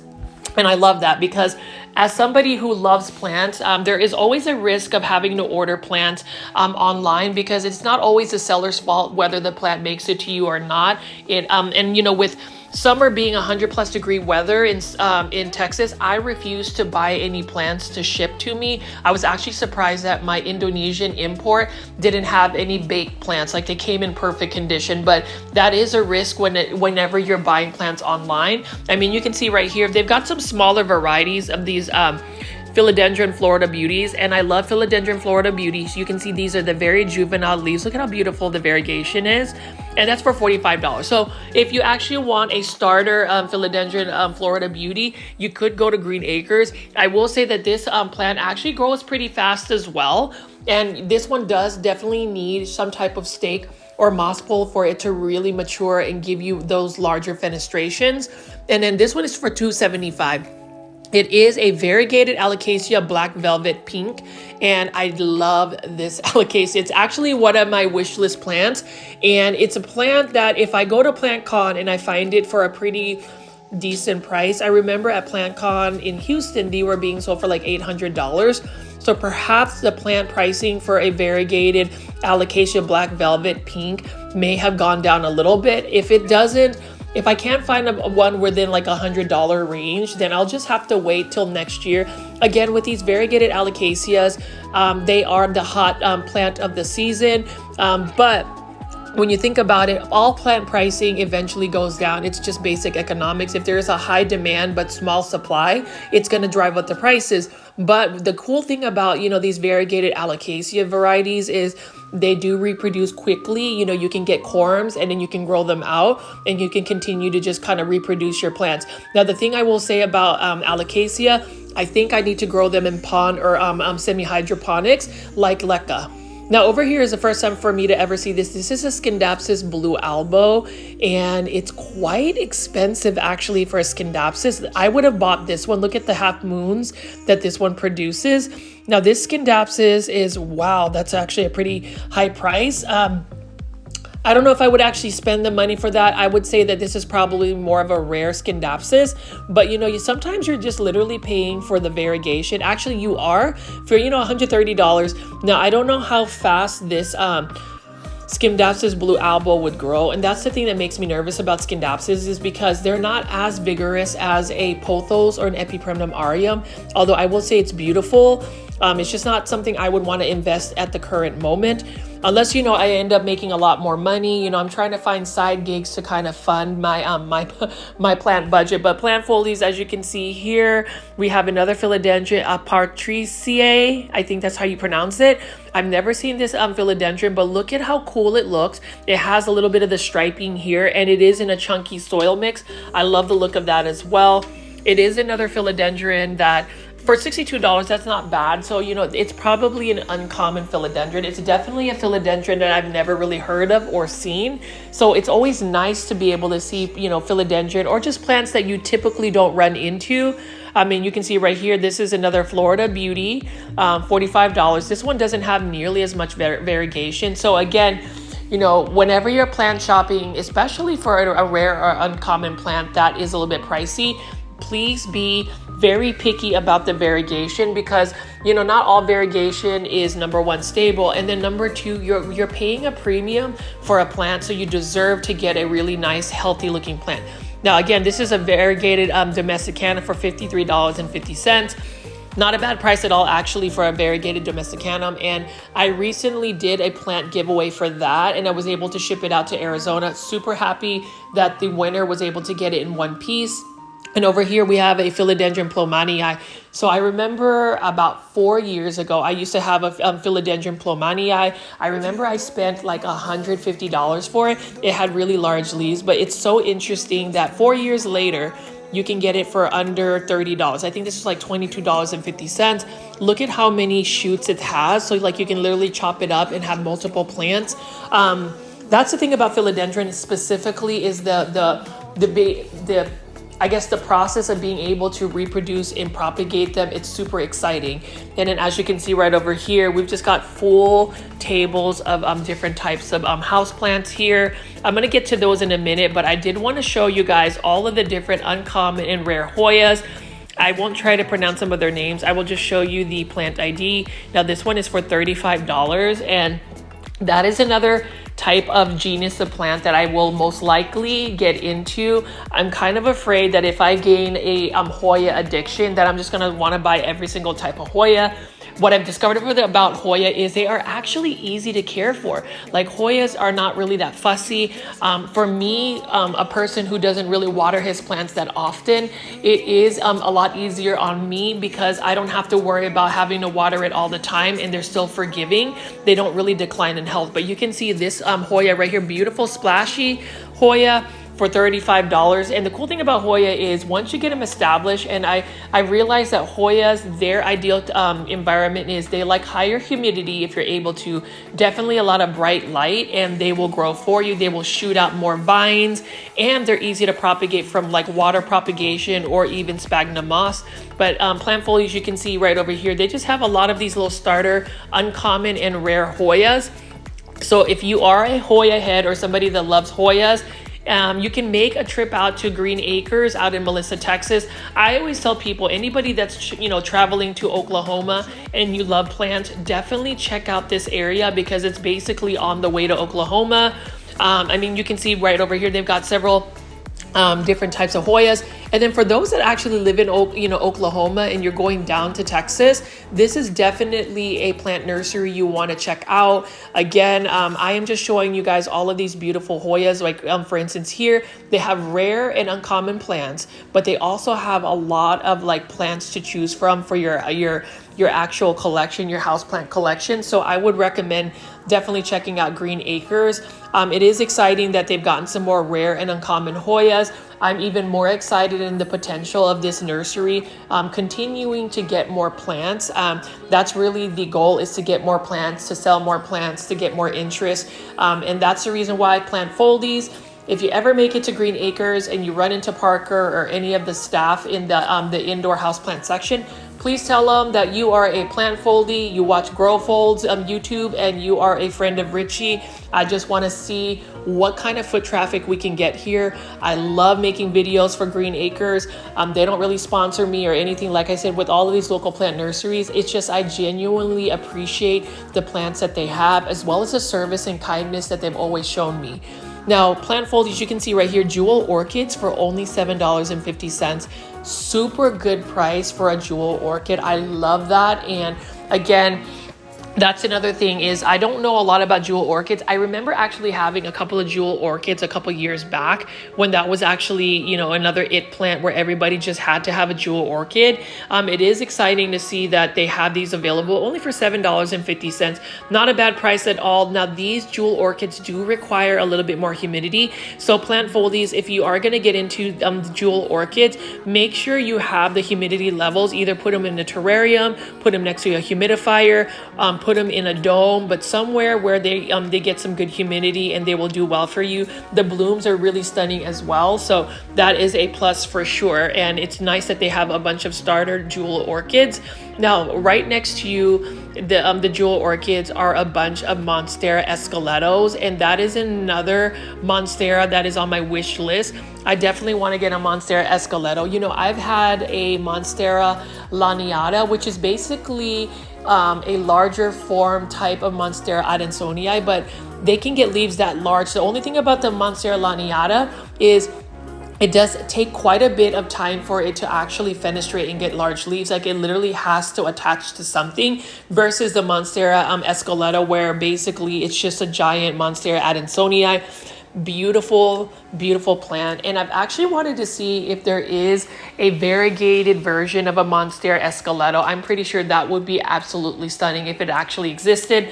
At this point, with tissue culture and different ways of pushing out variegation, it's not necessarily just something that happens in nature. I think a lot of these variegated plants have started to just be engineered by humans. So who knows, we might actually get a variegated Monstera esqueleto if there's not one already. Now we're gonna walk in here into the caged area for rare and uncommon plants. So I'm gonna take a little bit of time to show you what they have over here, plant foldies. This is the part that I love the most. I mean, obviously all of the plants that they have at Green Acres I love, but the rare and uncommon section over here is actually some place where I love to spend my time with, because you'll see these beautiful variegated plants. Now, the thing about variegated plants, again, plant foldies, we're all a sucker for it. I talk about green plants being beautiful, but there is a level of interest that happens with variegated plants. Like, for instance, this right here is an Epipremnum pinnatum marble. And what I love about it is, look at it, it's already started to fenestrate. And for instant gratification, it's only for $200. $200 for a beautiful work of nature.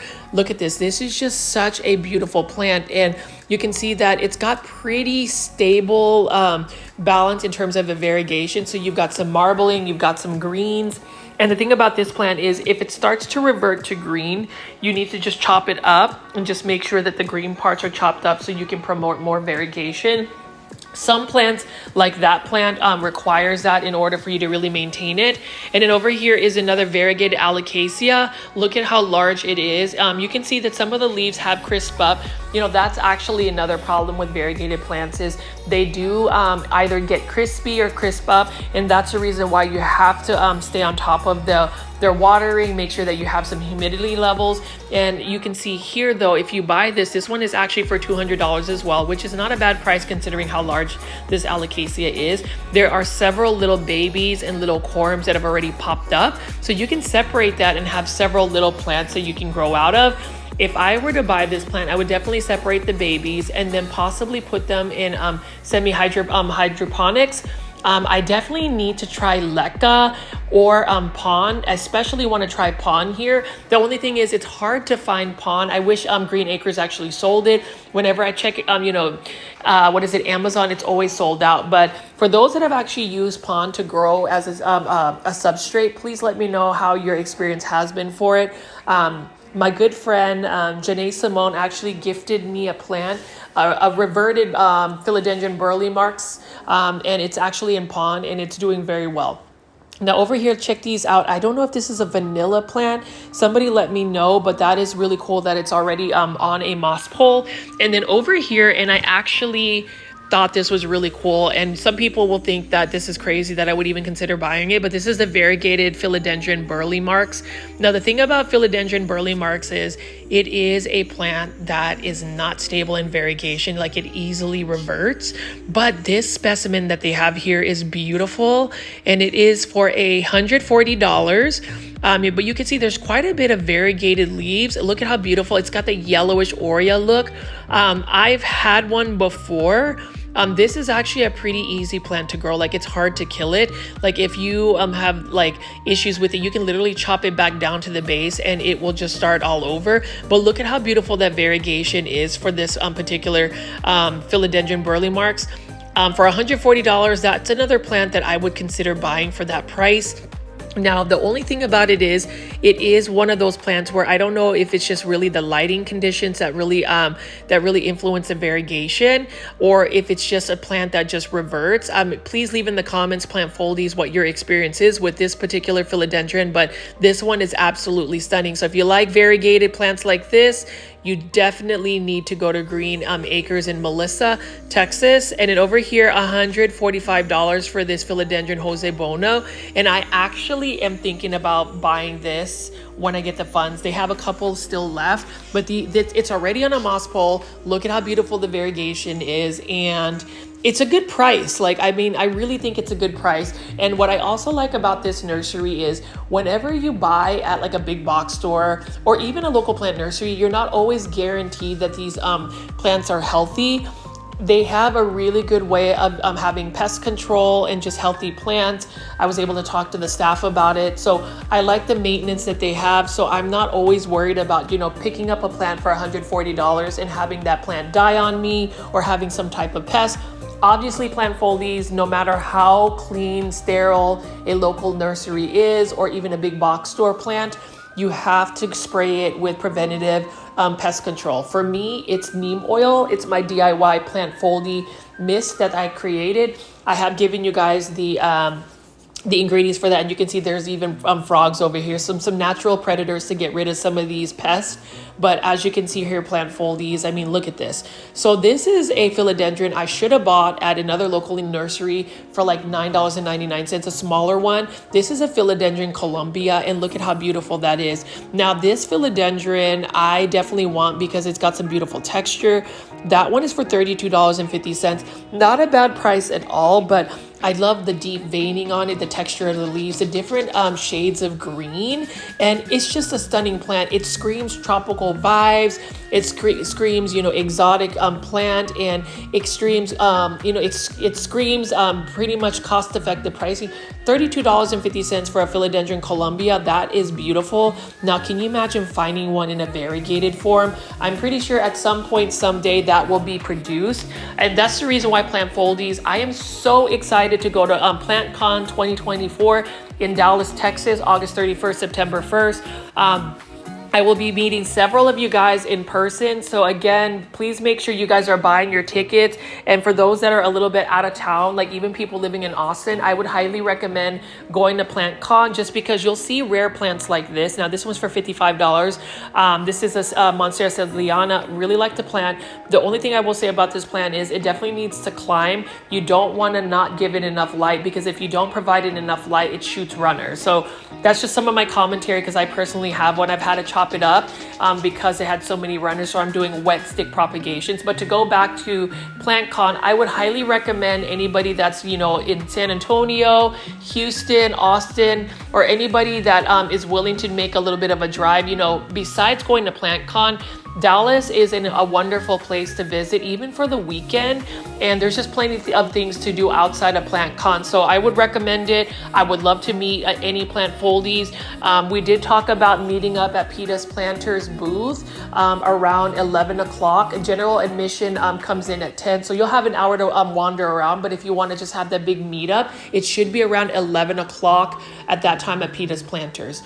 Now you'll be able to find me because I will be wearing a Grow Folds t-shirt.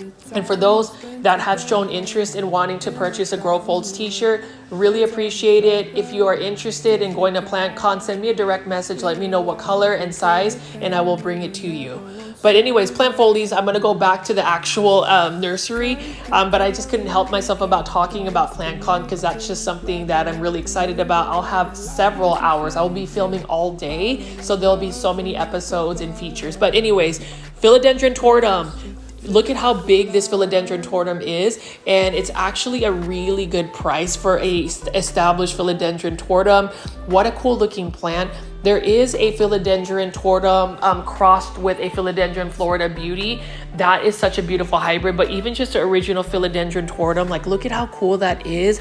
It's giving me palm vibes, but this is only for $32, I believe, somewhere around that range. Not a bad price at all. And when you think about it, Costa Farms sells, you know, trending tropicals of Philodendron tortum for like $19.84 or $20.84. But to get something that's a little bit more established, beautiful plant. And the thing about Philodendron tortum is you do need to provide it a moss pole or some type of totem pole for it to really, you know, get larger leaves and mature. And also providing it with a little bit more humidity is going to help the leaves unfurl. Now this is for $200. This is a variegated Alocasia Adora. I actually have one of these as well. And the thing about it is this is a beautiful variegated Alocasia. I am currently growing it out in my front patio, my front porch, just because it was struggling indoors. It is now pushed out more growth. And that's the thing, plant foldies, whenever you have a plant, especially like an Alocasia or any type of indoor tropical plant, you can bring them outdoors, put them in a place where they get morning light and then just afternoon shade, and they tend to just like grow and bounce back. Like that's the fastest way to rehabilitate a plant. I'm doing that with some of my leggy Alocasias, and I'm not my leggy Alocasias, like my leggy Syngoniums, for instance. I've literally chopped them back to where they're starting to just push out new growth. And then over here again, I am showing you some more Philodendron Columbia. Like, gosh, like I might want to just buy the large form.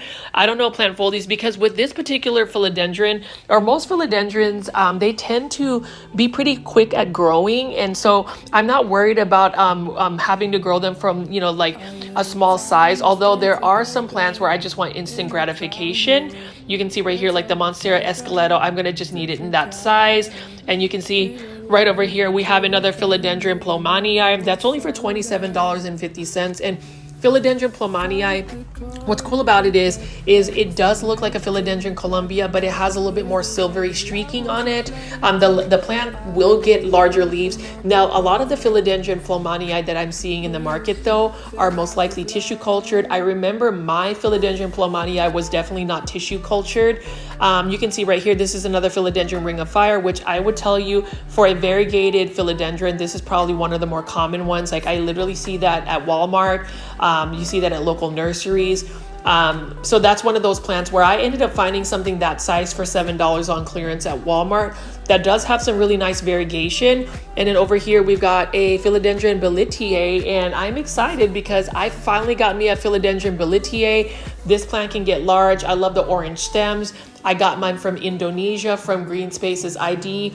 Really appreciate that they sent me a couple of plants for free. And you know, if you are going to PlantCon 2024, you can go to Green Spaces ID, get 20% off of your order, and pre-order to where you can pick up your plants at the actual convention and stuff, and you don't have to worry about them having to ship it. Now over here is a philodendron gloriosum. So I got my philodendron gloriosum, I believe, for like $30 at a big box store called Home Depot. It was from Proven Winners. Now with philodendron gloriosum, it is more of a finicky plant because it's more spider mite prone. Anything that has like fuzzy velvety leaves as far as the philodendron tend to be a little bit more prone to that. And what's interesting is most philodendron want to climb up a moss pole. That one wants to crawl. So it's a crawling type philodendron. So it will literally just crawl across the actual pot. So you want more of a vertical pot if you're gonna actually, or not a vertical pot, you want more of a horizontal pot where it just gives you a little bit more space for it to crawl. That's a philodendron snowdrift. Now with philodendron snowdrift, you want to provide it with a little bit more bright light for it to really push out that cream color. And then over here, we've got a philodendron paraiso verde.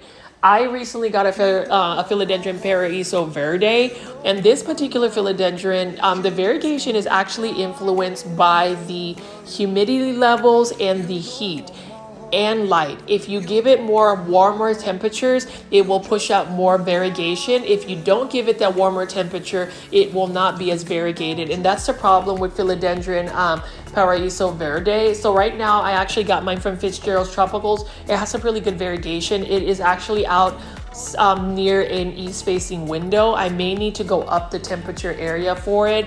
And that's the thing though, plant foldies, like with plants like this, you can see all of those beautiful plants. Like this one right here is a philodendron melanochrysum, just a regular form. These plants, sometimes they're beautiful to look, definitely beautiful to look at, but we also have to take into account, like, is it a sustainable practice for us to be able to grow them indoors? Would we be able to grow them indoors long term?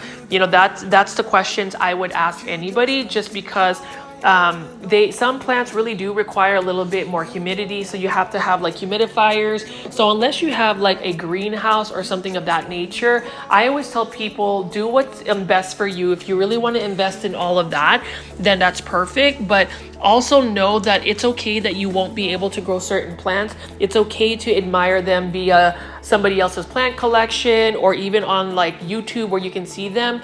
Because at the end of the day, if you're spending too much time trying to take care of plants and trying to keep them from dying, then it really takes the fun away from the plants. Like, I think there is a certain level of plant tours we need to invest in our plants. But if you're spending all of your time trying to keep a plant alive, sometimes I always tell people, actually, I say this all the time in all of my videos, just reassess where your priorities are with your plants, what your plants actually do for you. Do they bring you joy, or do they bring you over, stress or anxiety? Plants are supposed to be fun. And so if a plant is just taking up too much of your time taking care of them, I just always say, maybe scale back. Now over here, plant foldies, this is a beautiful Montserratii constellation. And again, these Montserratii constellations are really priced well.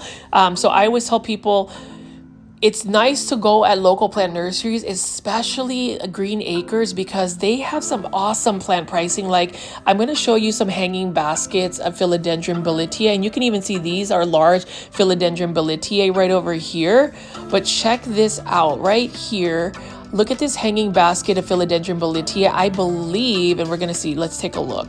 $40 for a hanging basket of large philodendron bilitea. That's super awesome. And I love philodendron bilitea because look at that orange stem is just fabulous. And also just the very narrow, tall leaves. It's just really nice. Now with philodendron bilitea, they tend to want to climb up. So you really want to try to give them like a moss pole, some type of stake, some type of plank for them to attach themselves to, because that's really what they want to do in nature. But I mean, these are beautiful specimens, and this is a perfect example of a non-variegated plant that gives you a lot of impact. Like, even just looking at the shape of this philodendron bilitea is just amazing. And if I had $40 to spend, I would totally buy it. But I already have a philodendron bilitea, which brings me to another question, plant folies. Do you ever just like a plant so much that you have multiples of a certain plant? If you do, please leave that in the comments, and also just leave comments of what plants you've seen so far at Green Acres that you like.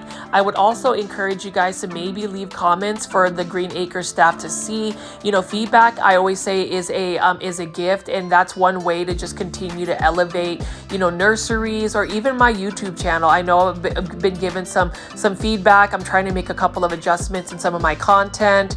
I definitely won't give up though. Hydra Helix, you already know, if you're a plant foldie, I will keep that on the channel. But anyways, going back to the plants now, we're going to be taking a look at all of the plants that are more like common or like easier to find. So you can see that they have arranged their tables as like philodendron and even pothos plants. So we're going to take a look at what they have at this table, look at how lush and full it is.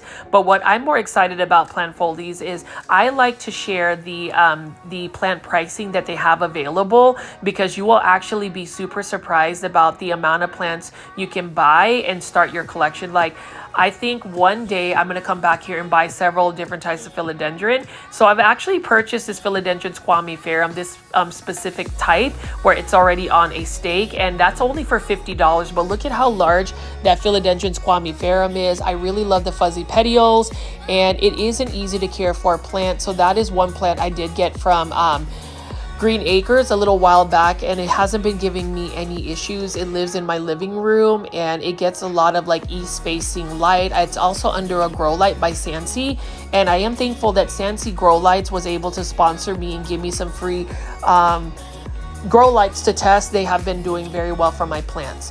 Over here is a philodendron binipophylium, I think that's how you pronounce it, or the horsehead philodendron.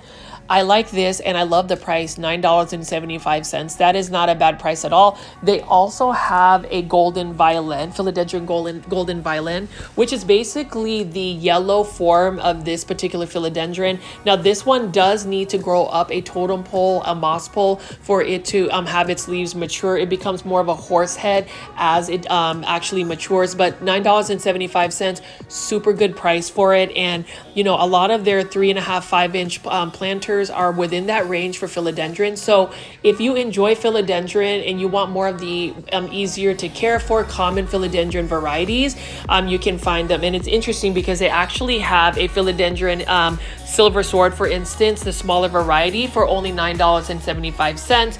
They have the larger varieties as well, which actually range from $15 to $50. So that's really the price range of a lot of their philodendron, and you'll quickly see what I mean as I keep showcasing all of the philodendron they have available.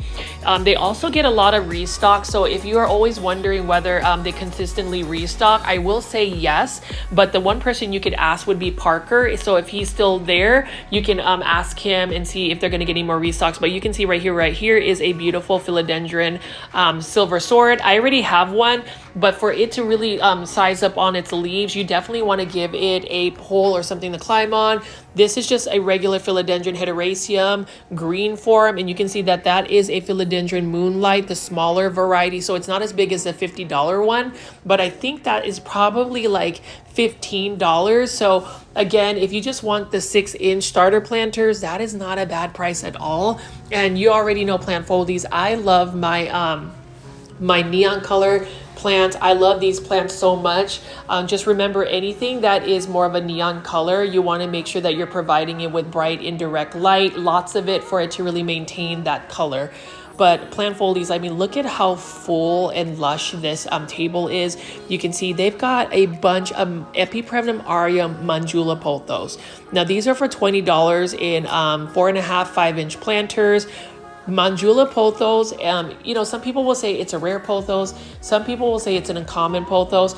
I would say Costa Farms is really the only plant supplier that supplies at big box stores for it. So I would say it's still an uncommon pothos, but it is a beautiful pothos, needless to say. So if you find it, you definitely want to buy it.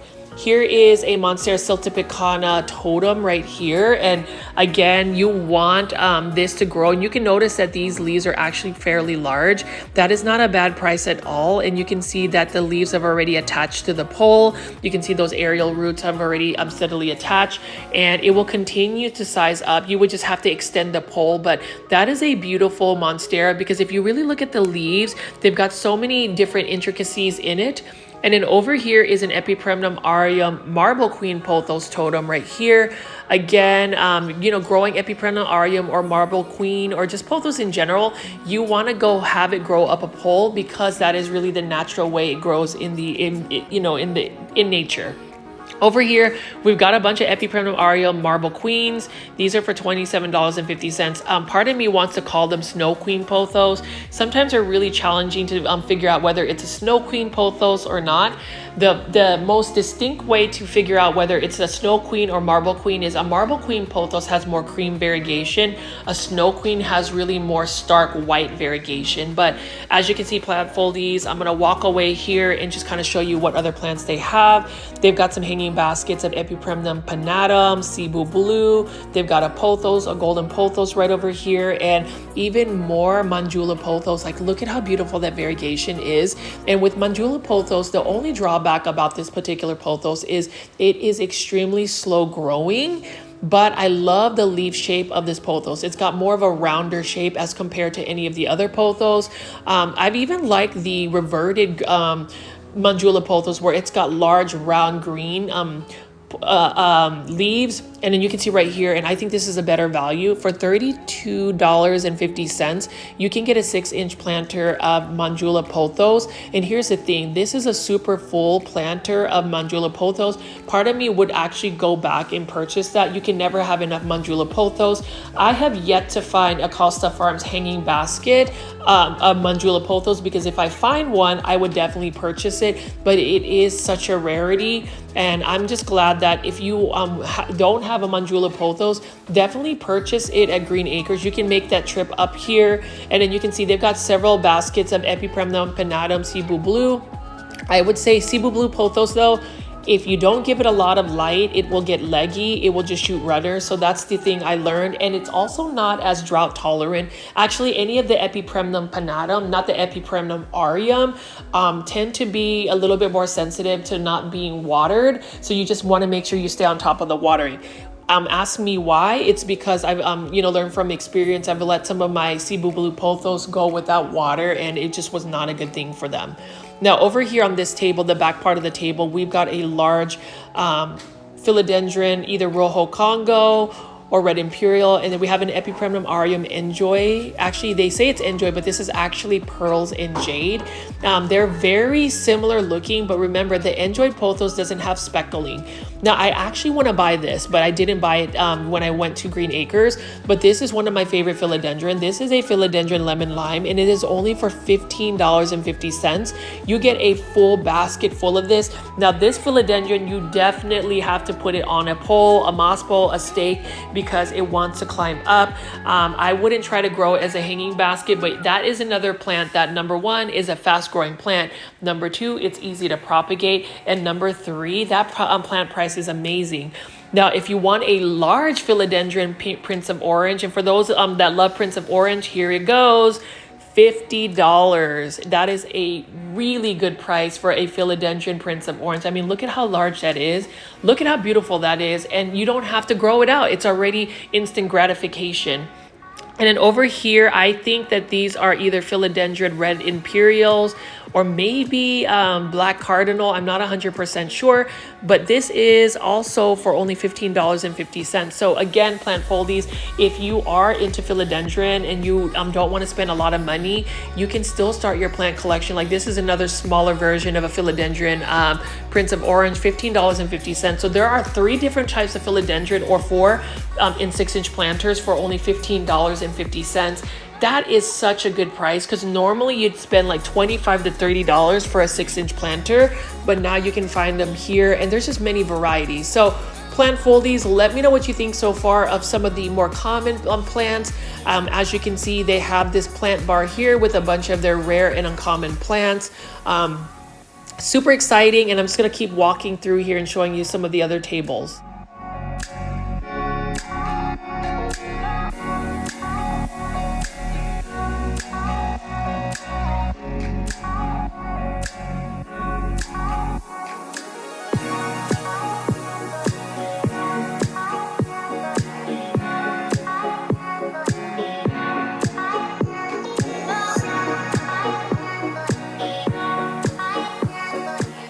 Got so many gorgeous plants to pick from. I mean, you saw that Manjula pothos, you've got some Monstera Thai constellations, you've got some massive Spathiphyllum or peace lilies, we've got some big Janet Craig Dracaena compactas, and then we also have a large Monstera deliciosa right over here.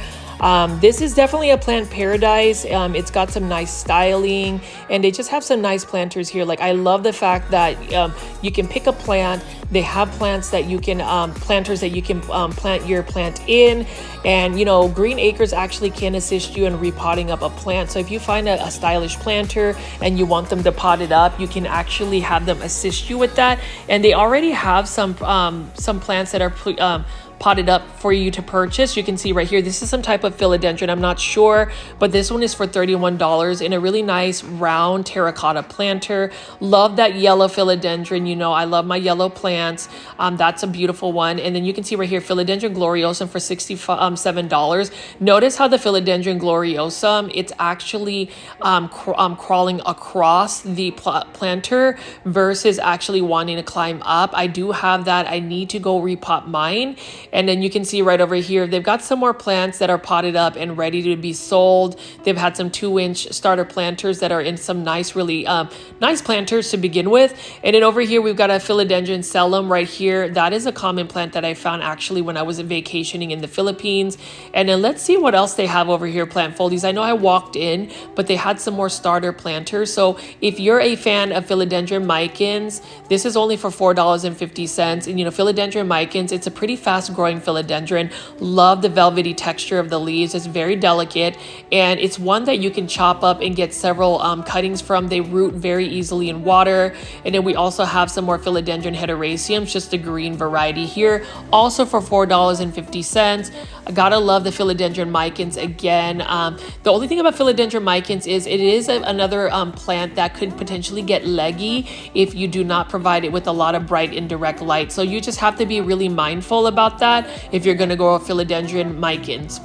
Now I'm going to keep walking over here, plant foldies. On the very right, you have a bunch of assorted large palms. I love the Raphis palm on the very right, and it looks like we have a Majesty palm over here. And you already know Majesty palms, you can see them at big box stores. You can also see them at local plant nurseries. And then we have a bunch of Phalaenopsis orchids right here. That is another staple at any local nursery. Like, I would say whether it's a big box store, a local nursery, or a grocery store, you'll always find Phalaenopsis orchids. And these are my favorite types of bromeliad. So I talked about how certain bromeliads have that pink. This one, I believe, is for $24.50. Beautiful plant. Like, if you love pink plants, like, that is so stunning. That is what you call a plant that gives you a lot of color. That is my favorite type of bromeliad, is the ones that have that type of color. And then you can see here, as I pan away, we've got some Phalaenopsis orchids. We've got another variegated alocasia as a centerpiece. And we've got cryptanthus, and then all of these flowering anthuriums here. This is the common variety one with the red blooms. Again, you know, these are easy to care for anthuriums. And then right here, we've got a pineapple bromeliad. And for those that didn't know, pineapples are part of the bromeliad family. You can see that there is a miniature pineapple that's super cute. I wouldn't necessarily grow it in my houseplant collection, but that is an interesting, like, you know, conversation plant piece. And then we have a couple more blooming anthuriums to choose from. But plant folies, as you can see, they have that little area with some flowering tropical plants. I really like the look of that. They've got some more peace lilies and other things. I also like that there is pretty good airflow and circulation here. If you are walking around, it is a little bit hot and humid in this environment, but you know what? It's not about being comfortable. It's about making sure the plants in this nursery is comfortable, and that's really what their environment, or what they call for. And then on the right over here, we're gonna look at this. There's just a bunch of Monstera deliciosas, and while there are a bunch of variegated Monstera deliciosas showing up in the market, just remember the original OG was the Monstera deliciosa green form. You can see this one has just recently unfurled a new leaf. Love that a lot, and I love it when Monsteras are in their juvenile form. They have that heart-shaped leaf, and I say this in all my videos. I just really wish that certain Monstera wouldn't fenestrate. I just love that heart-shaped leaf. And then if you're into air plants, I would say that Green Acres definitely has a lot to choose from. They have them already labeled with the plant ID. I'm not going to go into detail about air plants because I really don't know anything about air plants except the fact that they don't have to be in soil. To water them, you literally either can mist them or soak them in water, pull them out, let them dry off, and they are good to go. Air plants definitely get their water or their nutrients from the air, the ambient humidity, but you can see they have different colors. This one is more of a red color, so this one is more of like a red infused type air plant. So plant foldies, if you do grow air plants, please let me know what your experience has been for these air plants, if they're easy, and what your care tips are. Now, speaking of care tips, this is a plant care line that I stand by because I love using We the Wild products. So they have what they call their Protect Neem oil. Now, I don't use their Protect Neem oil anymore because I make the plant foldy mist DIY neem oil, but I do use this. This is such a good liquid fertilizer that they have. It's all natural ingredients. And what I love about We the Wild USA is it was created by an entrepreneur out in Houston, Texas, and it has literally blown up where you can see them at big box stores. I remember seeing these out at Target. I ended up buying the gift set, but if you are wanting to have like a plant care kit, I would definitely recommend We the Wild, especially their fertilizer. Their fertilizer, you can definitely see a lot of growth when you use it for your plants. This is a Peperomia Guinea that I had before. I ended up just not watering it for an entire month, and we already know what happens. It ended up going to plant heaven, but what a beautiful plant. If you give that a lot of light, it's gonna give you even better pinks and cream variegation. But this is the Protect neem oil spray. It does have a nice scent to it as compared to regular neem oil. I would recommend that as well. It makes your plants leaves shiny, and it's just such a good brand. And then over here, these are worm castings. This is the enriched form. I actually use that to mix into my soil as well. It definitely gives it some more like natural microbial benefits for the plant. And then over here, this is my first time seeing this. This is the Orchid Care Essential Kit. I only have one Phalaenopsis orchid, but if I were to get more orchids, I may end up just buying this because I don't know, there is a certain appeal about these Phalaenopsis orchids. And again, my family being from the Philippines, I just kind of reminisce how easy orchids would grow there. Now, this is one plant that I may ask around to see if I can purchase. This is a full planter of different types of cuttings of Epipremnum aureum, pothos plants, Scindapsus, philodendron, all of that. And I definitely would love that. That is such a cool looking planter of just mixed plants.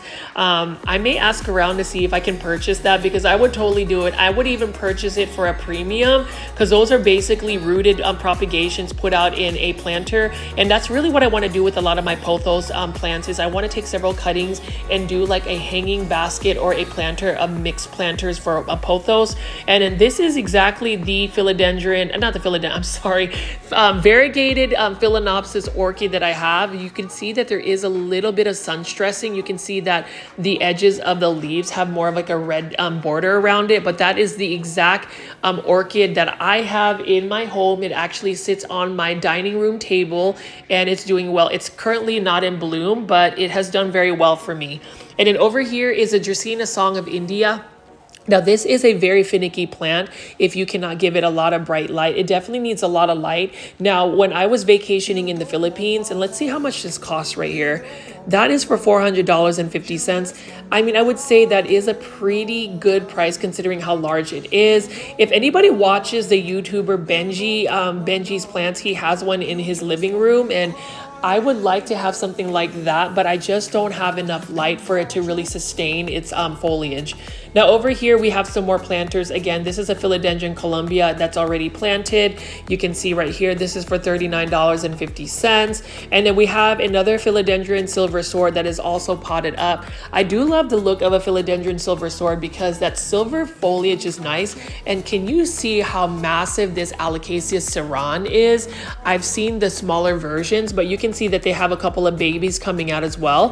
That one I believe is for $50, and that is not a bad price at all. So if you want a statement piece, you can definitely get that. And then over here we've got a Peperomia golden. It's got a nice variegated plant. Now this one also is another plant that I ended up sending to Plant Heaven only for $7.75. I actually think a lot of their peperomias in this size is only for $7.75. We're definitely going to take a look at that plant foldies.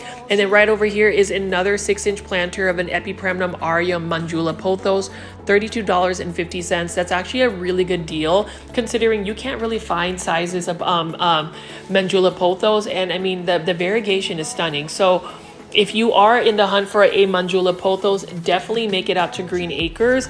And then you can see over here, I don't know if this is a Philodendron gloriosa because it looks like it is like crawling, or is it a Philodendron Columbia? I don't know if a Philodendron Columbia also likes to crawl, but you notice how it's going across, and that one is for $87.50. But look at how massive the leaves are. I would love something like that in my home, but I don't have the space. And that's the thing, plant foldies, whenever you're buying plants like this, for instance, this is just a whole table of different types of Philodendron, mostly Philodendron gloriosa, and also Philodendron Pink Princess. You have to think that these plants will eventually size up, so you have to plan for how much space you have in your home. Like for me, I have a couple of Monstera deliciosas. I've also got a lot of Monstera Thai constellations, Monstera albos, and so I have to figure out what I'm going to do once they actually size up. If I'm fortunate enough to actually get them to maturity, I do have one Monstera Thai constellation that is about 4 feet tall, and the leaves are about 2 to 3 feet wide. So when I do my plant home tour, which all of you guys are waiting for me to do, you will see some of those plants. But this one right here, it's actually a pretty decent looking Philodendron Pink Princess. Not really highly variegated, but it still looks really nice. I like the dark foliage. And then over here for $32.50 is a Philodendron White Wizard. So honestly, I don't know what the difference is between a Philodendron White Princess, Philodendron White Knight, and a Philodendron White Wizard. So if you are a plant foldie that is pretty good about identifying them, please leave it in the comments. I really want to learn from you. And that's the thing, again, plant foldies is the reason why I like to do these daily plant shopping videos. Number one, it's always nice to just congregate and chat on the actual live premiere chats. Number two, just a community that we built the last half a year that I've been doing this on a daily basis. It's just fun. And then just number three, the amount of knowledge I've learned on a daily basis. Like I literally go into my comments section so I can actually see what you guys are writing. And then obviously, for me to be able to just talk to you guys, to utilize my plant shopping videos or my nursery tours just to talk and not really have a script, you know, it's just exciting because I utilize this as more of like a personal blog. And then, you know, plant foldies like this, I like being able to show you different types of plant products. Like this is soils. So they have leca balls, and then they have more of these chunky perlite balls.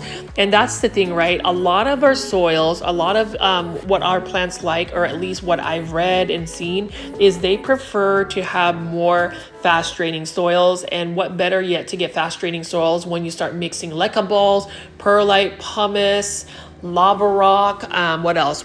Charcoal, all of that. And these are things that you can purchase at Green Acres.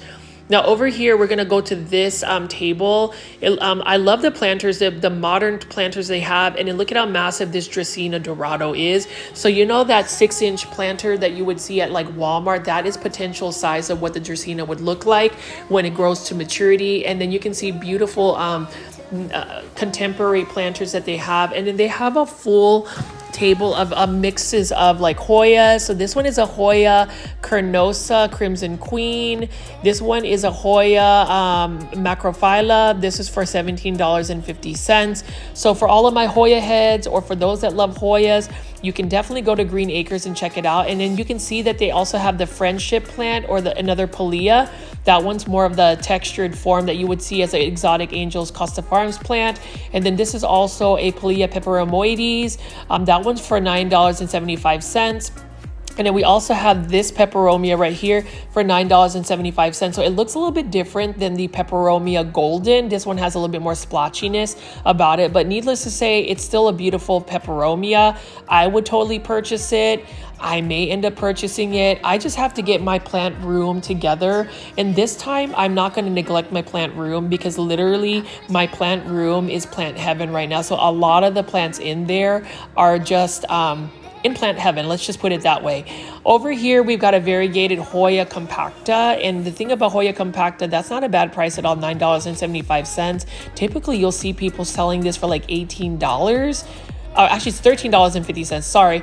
But that's not a bad starter plant at all for a Hoya compacta, variegata. And then we all have a bunch of other like 2-inch starter planters. I believe these plants are for like $3.99, somewhere around that range. So they're what you would call terrarium plants. This one is a variegated Hoya carrii for $4.50, just one leaf. But you can see here we've got another Ficus lyrata tree. Really like the look of that as well. And then over here we have some more Hoyas. We've got some more starter plants. So we've got an array of Rex begonia, Tradescantias of different types. We've got some Aralias over here, some prayer plants or Maranthas, and we also have some more Peperomia obtusifolias. We also have this Peperomia obtusifolia right here for $9.75. Now here's the thing, this is more of that green on green variegation, but if you give it a lot of bright light, the green on green becomes more of a cream or white variegation. I really like the look of this plant. I love the waxy look about it. It almost reminds me of a Hoya, and it's just an easy to care for plant. Basic plant to some people, but for me, it brings me a lot of joy. And then over here, we've got a Hoya publique splash, beautiful plant as well. And you can see this is the one that likes to be on trellises and just wrap around something. It wants to like crawl on something, but and needless to say, beautiful Hoya. And then we also have another large alocasia right here. That one is for $50. And then we have a whole table of alocasia. So we're going to take a look at some of these alocasia. So this one is an alocasia sunata for $32.50. And what's exciting is I didn't realize until somebody told me, but this is another alocasia that is originally from the Philippines. So again, super proud and excited to see that these plants have made it to North Dallas in McKinney, in Melissa, Texas. And then over here, plant folies is an alocasia regal shield, just a small variety. Now, obviously, you can find this at a big box store, but this one is for $9.75. I love to take care of alocasia, but what I've done a little bit of research, I've noticed that people have better success growing alocasia. Like I have this one right here, for instance, a variegated Mickey Mouse alocasia. People have better success growing them in pond or semi-hydroponics, like LECA. So I'm gonna try that. I'm gonna see if that's gonna work for me. The only other thing that I do to grow alocasia is literally when they're not doing well, I just take them outside and they tend to bounce back. Now over here is alocasia silver dragon for $27.50. I recently acquired another trending tropicals of one because my other one passed away and went to plant heaven, and I intend to convert that alongside with my alocasia Jacqueline to semi-hydroponics. Now over here we have another alocasia. This one is an alocasia poly. Of all the alocasias I picked up, that alocasia poly is probably the most finicky in terms of getting spider mites. And then you can see over here we've got a alocasia pink dragon. Love the pink stems on it. With all of these alocasias, you can see right here that is a huge alocasia serene. And then we also have an alocasia cuprea. So I actually think that this is a beautiful alocasia for $20. And the leaves actually can get fairly large. I've seen a variegated form of this and it is absolutely stunning. We've also got an alocasia Milo Light. These were actually sold at Walmart as well, and the leaves get larger and they get super leathery. Like when you touch it, it literally feels like a leather, and it's a super thick leaf. And then as I spin around here, we have some more alocasias, obviously some more alocasia cupreas. Love the purple underside, by the way, of the Alocasia cuprea. And these Alocasia cuprea actually look a little bit more stable, less fragile. Typically when I see them at like Walmart or a big box store, they look like they're on the brink of going to plant heaven. So it's nice to see a nice healthy looking Alocasia. And then you can see that this table still has more Alocasia to pick from. We have some Alocasia, just regular California. Alocasia right here, that's a common one you will find at a big box store. And then we also have that variegated Alocasia Mickey Mouse. We have one Alocasia Jacqueline, and that is probably one of the more challenging Alocasias to grow.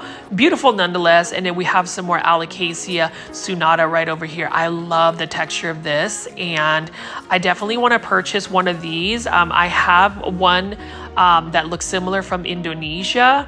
So we'll see what that all looks like. But as you can see, plant foldies, several plants, more plants right here. Look at how massive these tables are.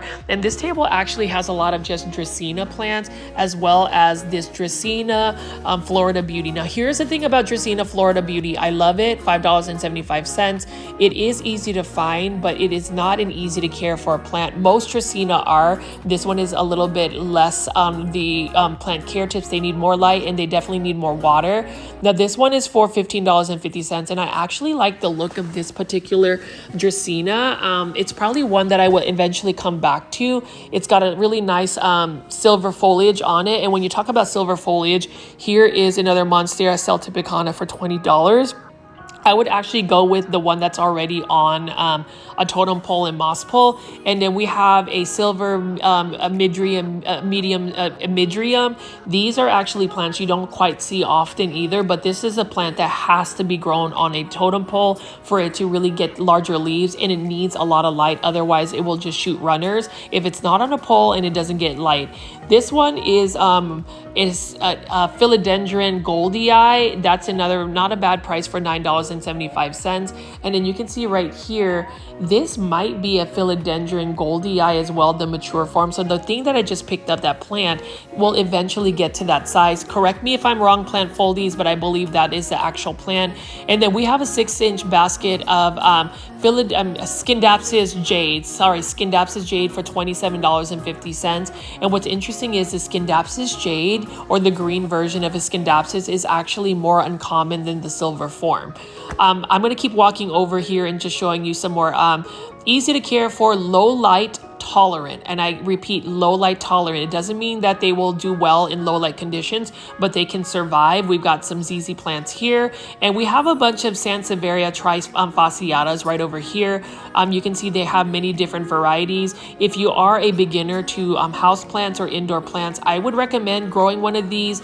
They're readily available. You can find them at big box stores, and they have different types of Sansevieria or snake plants. I did want to show you, these are plants that are on clearance. You can see that they've chopped up the browning. This is for $18, but look at how beautiful that pink color is. It doesn't even look real. It looks like somebody spray painted it with pink spray paint. And then we're going to pan away into this little table here.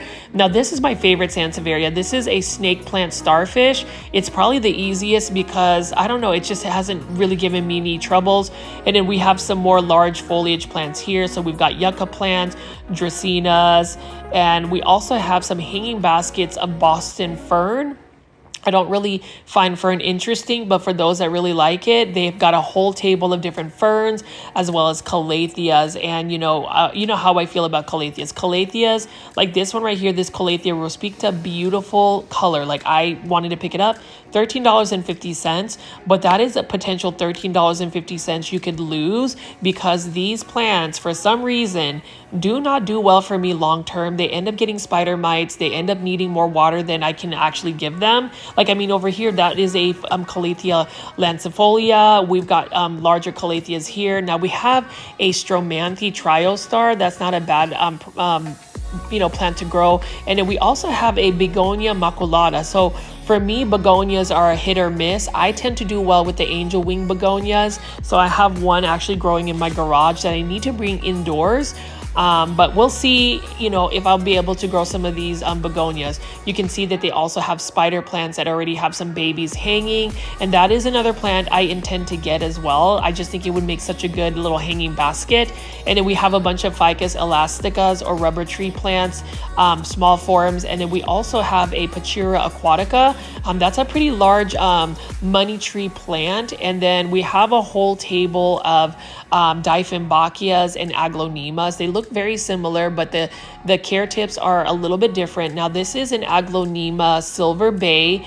That one is only for $40, and that is a massive plant, as well as this aglaonema. This one is either an aglaonema White Rain or Golden Bay. I think it's White Rain because it does have white stems.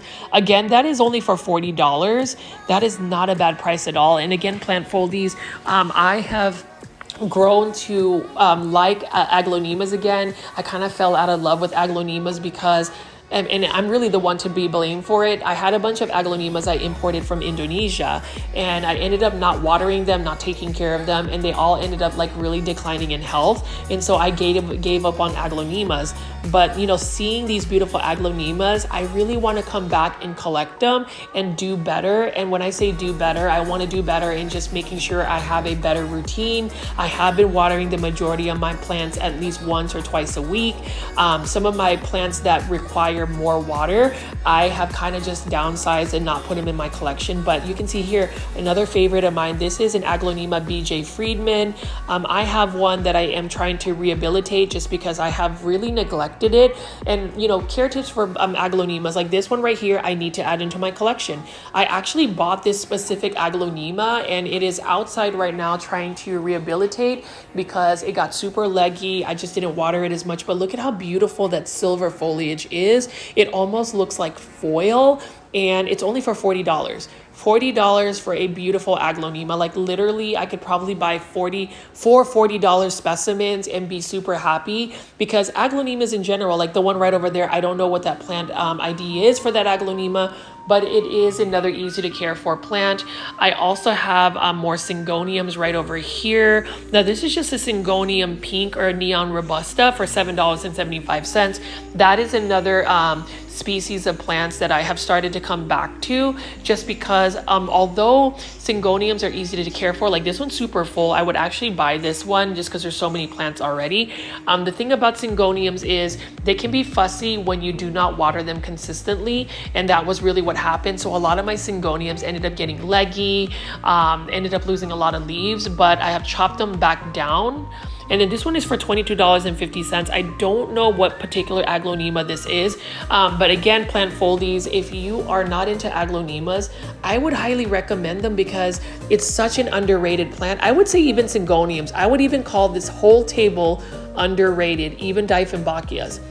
You know, as much as I am a little bit weary about Dieffenbachias, I would consider bringing them in my collection. And like, look at how stunning this aglaonema is. And while they look similar, they have different types of patterns. And I will say aglaonema can tolerate lower light conditions. So if you don't have the best lighting, you can still grow aglaonema. They would just grow extremely slow. They're already extremely slow growers, but that's one plant you can grow. Now over here is a Dieffenbachia Sublime, a beautiful Dieffenbachia. I love that light green tone it has, but with all of those Dieffenbachias, they need a lot of bright light. Like you can see here is a rare Dieffenbachia. This is a Dieffenbachia Cool Beauty, $27.50.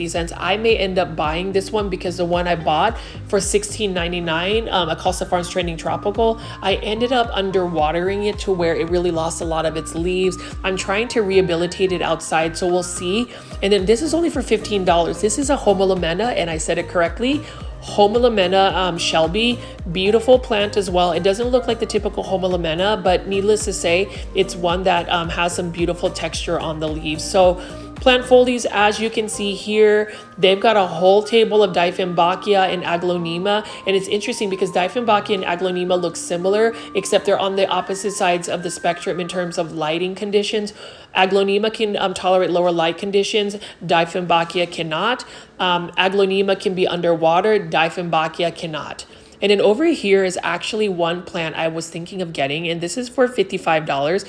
This is a Piper plant, and I love the speckling, the pink speckling on it. It's already on a trellis, so that's super cool. I've heard that Piper plants are very challenging to actually get online to ship. They don't ship well. So, you know, being able to see this at a local nursery like Green Acres is awesome. And then also if you want coffee, $9.75. This is just a green coffee plant. Love the texture of this plant as well. That is another plant that I was thinking of getting and maybe even putting in like a nice cute coffee mug as a planter. I know it sounds kind of like cheesy, silly, but you know, sometimes I come up with those ideas. But anyways, plant foldies, what have you thought about, you know, as I've shown you all of these plants at Green Acres? I mean, look at it over here. This is another Florida green hanging basket. And there it is only for, let's see, 32 something. And you already have so many, you know, nodes that you can cut. You can chop this up and have several Florida green plants. And those actually root very easily. I love the fact that they have a hanging basket of that. Now that one prefers to climb up a pole. You can see we've got a China doll plant here. The thing about China doll plant is that's $22.50. You have to stay on top of the watering. Like I ended up making this plant go to plant heaven very quickly because I did not water it. And maybe sometimes, you know, we avoid plant chores because we get discouraged. That's literally me. Like when I start seeing my plants dying, I just kind of like give up. And then over here is an Aglonema Red Siam or Siam Aurora or Aglonema Creta. Beautiful plant. And then again, we have another Syngonium here for only $7.75. So there are a lot of plants you can just come over and buy several different types. I'm thinking when I go back and actually want to spend some money, I'm going to buy a bunch of philodendron. I'm probably going to go ahead and collect some more Syngoniums, and I'm definitely going to go splurge on some Aglonemas. Now over here, plant foldies, if you want instant gratification on monsteras, large form monsteras, those are available. I believe those are for $75 or somewhere around that range. But as you can see, plant foldies, we are in a paradise out in North Dallas. Again, Green Acres, this is the Melissa, Texas location. It has just recently opened and they are continuing to bring not only rare and uncommon plants, but you have plants that are common. There's so many supplies that you can buy here.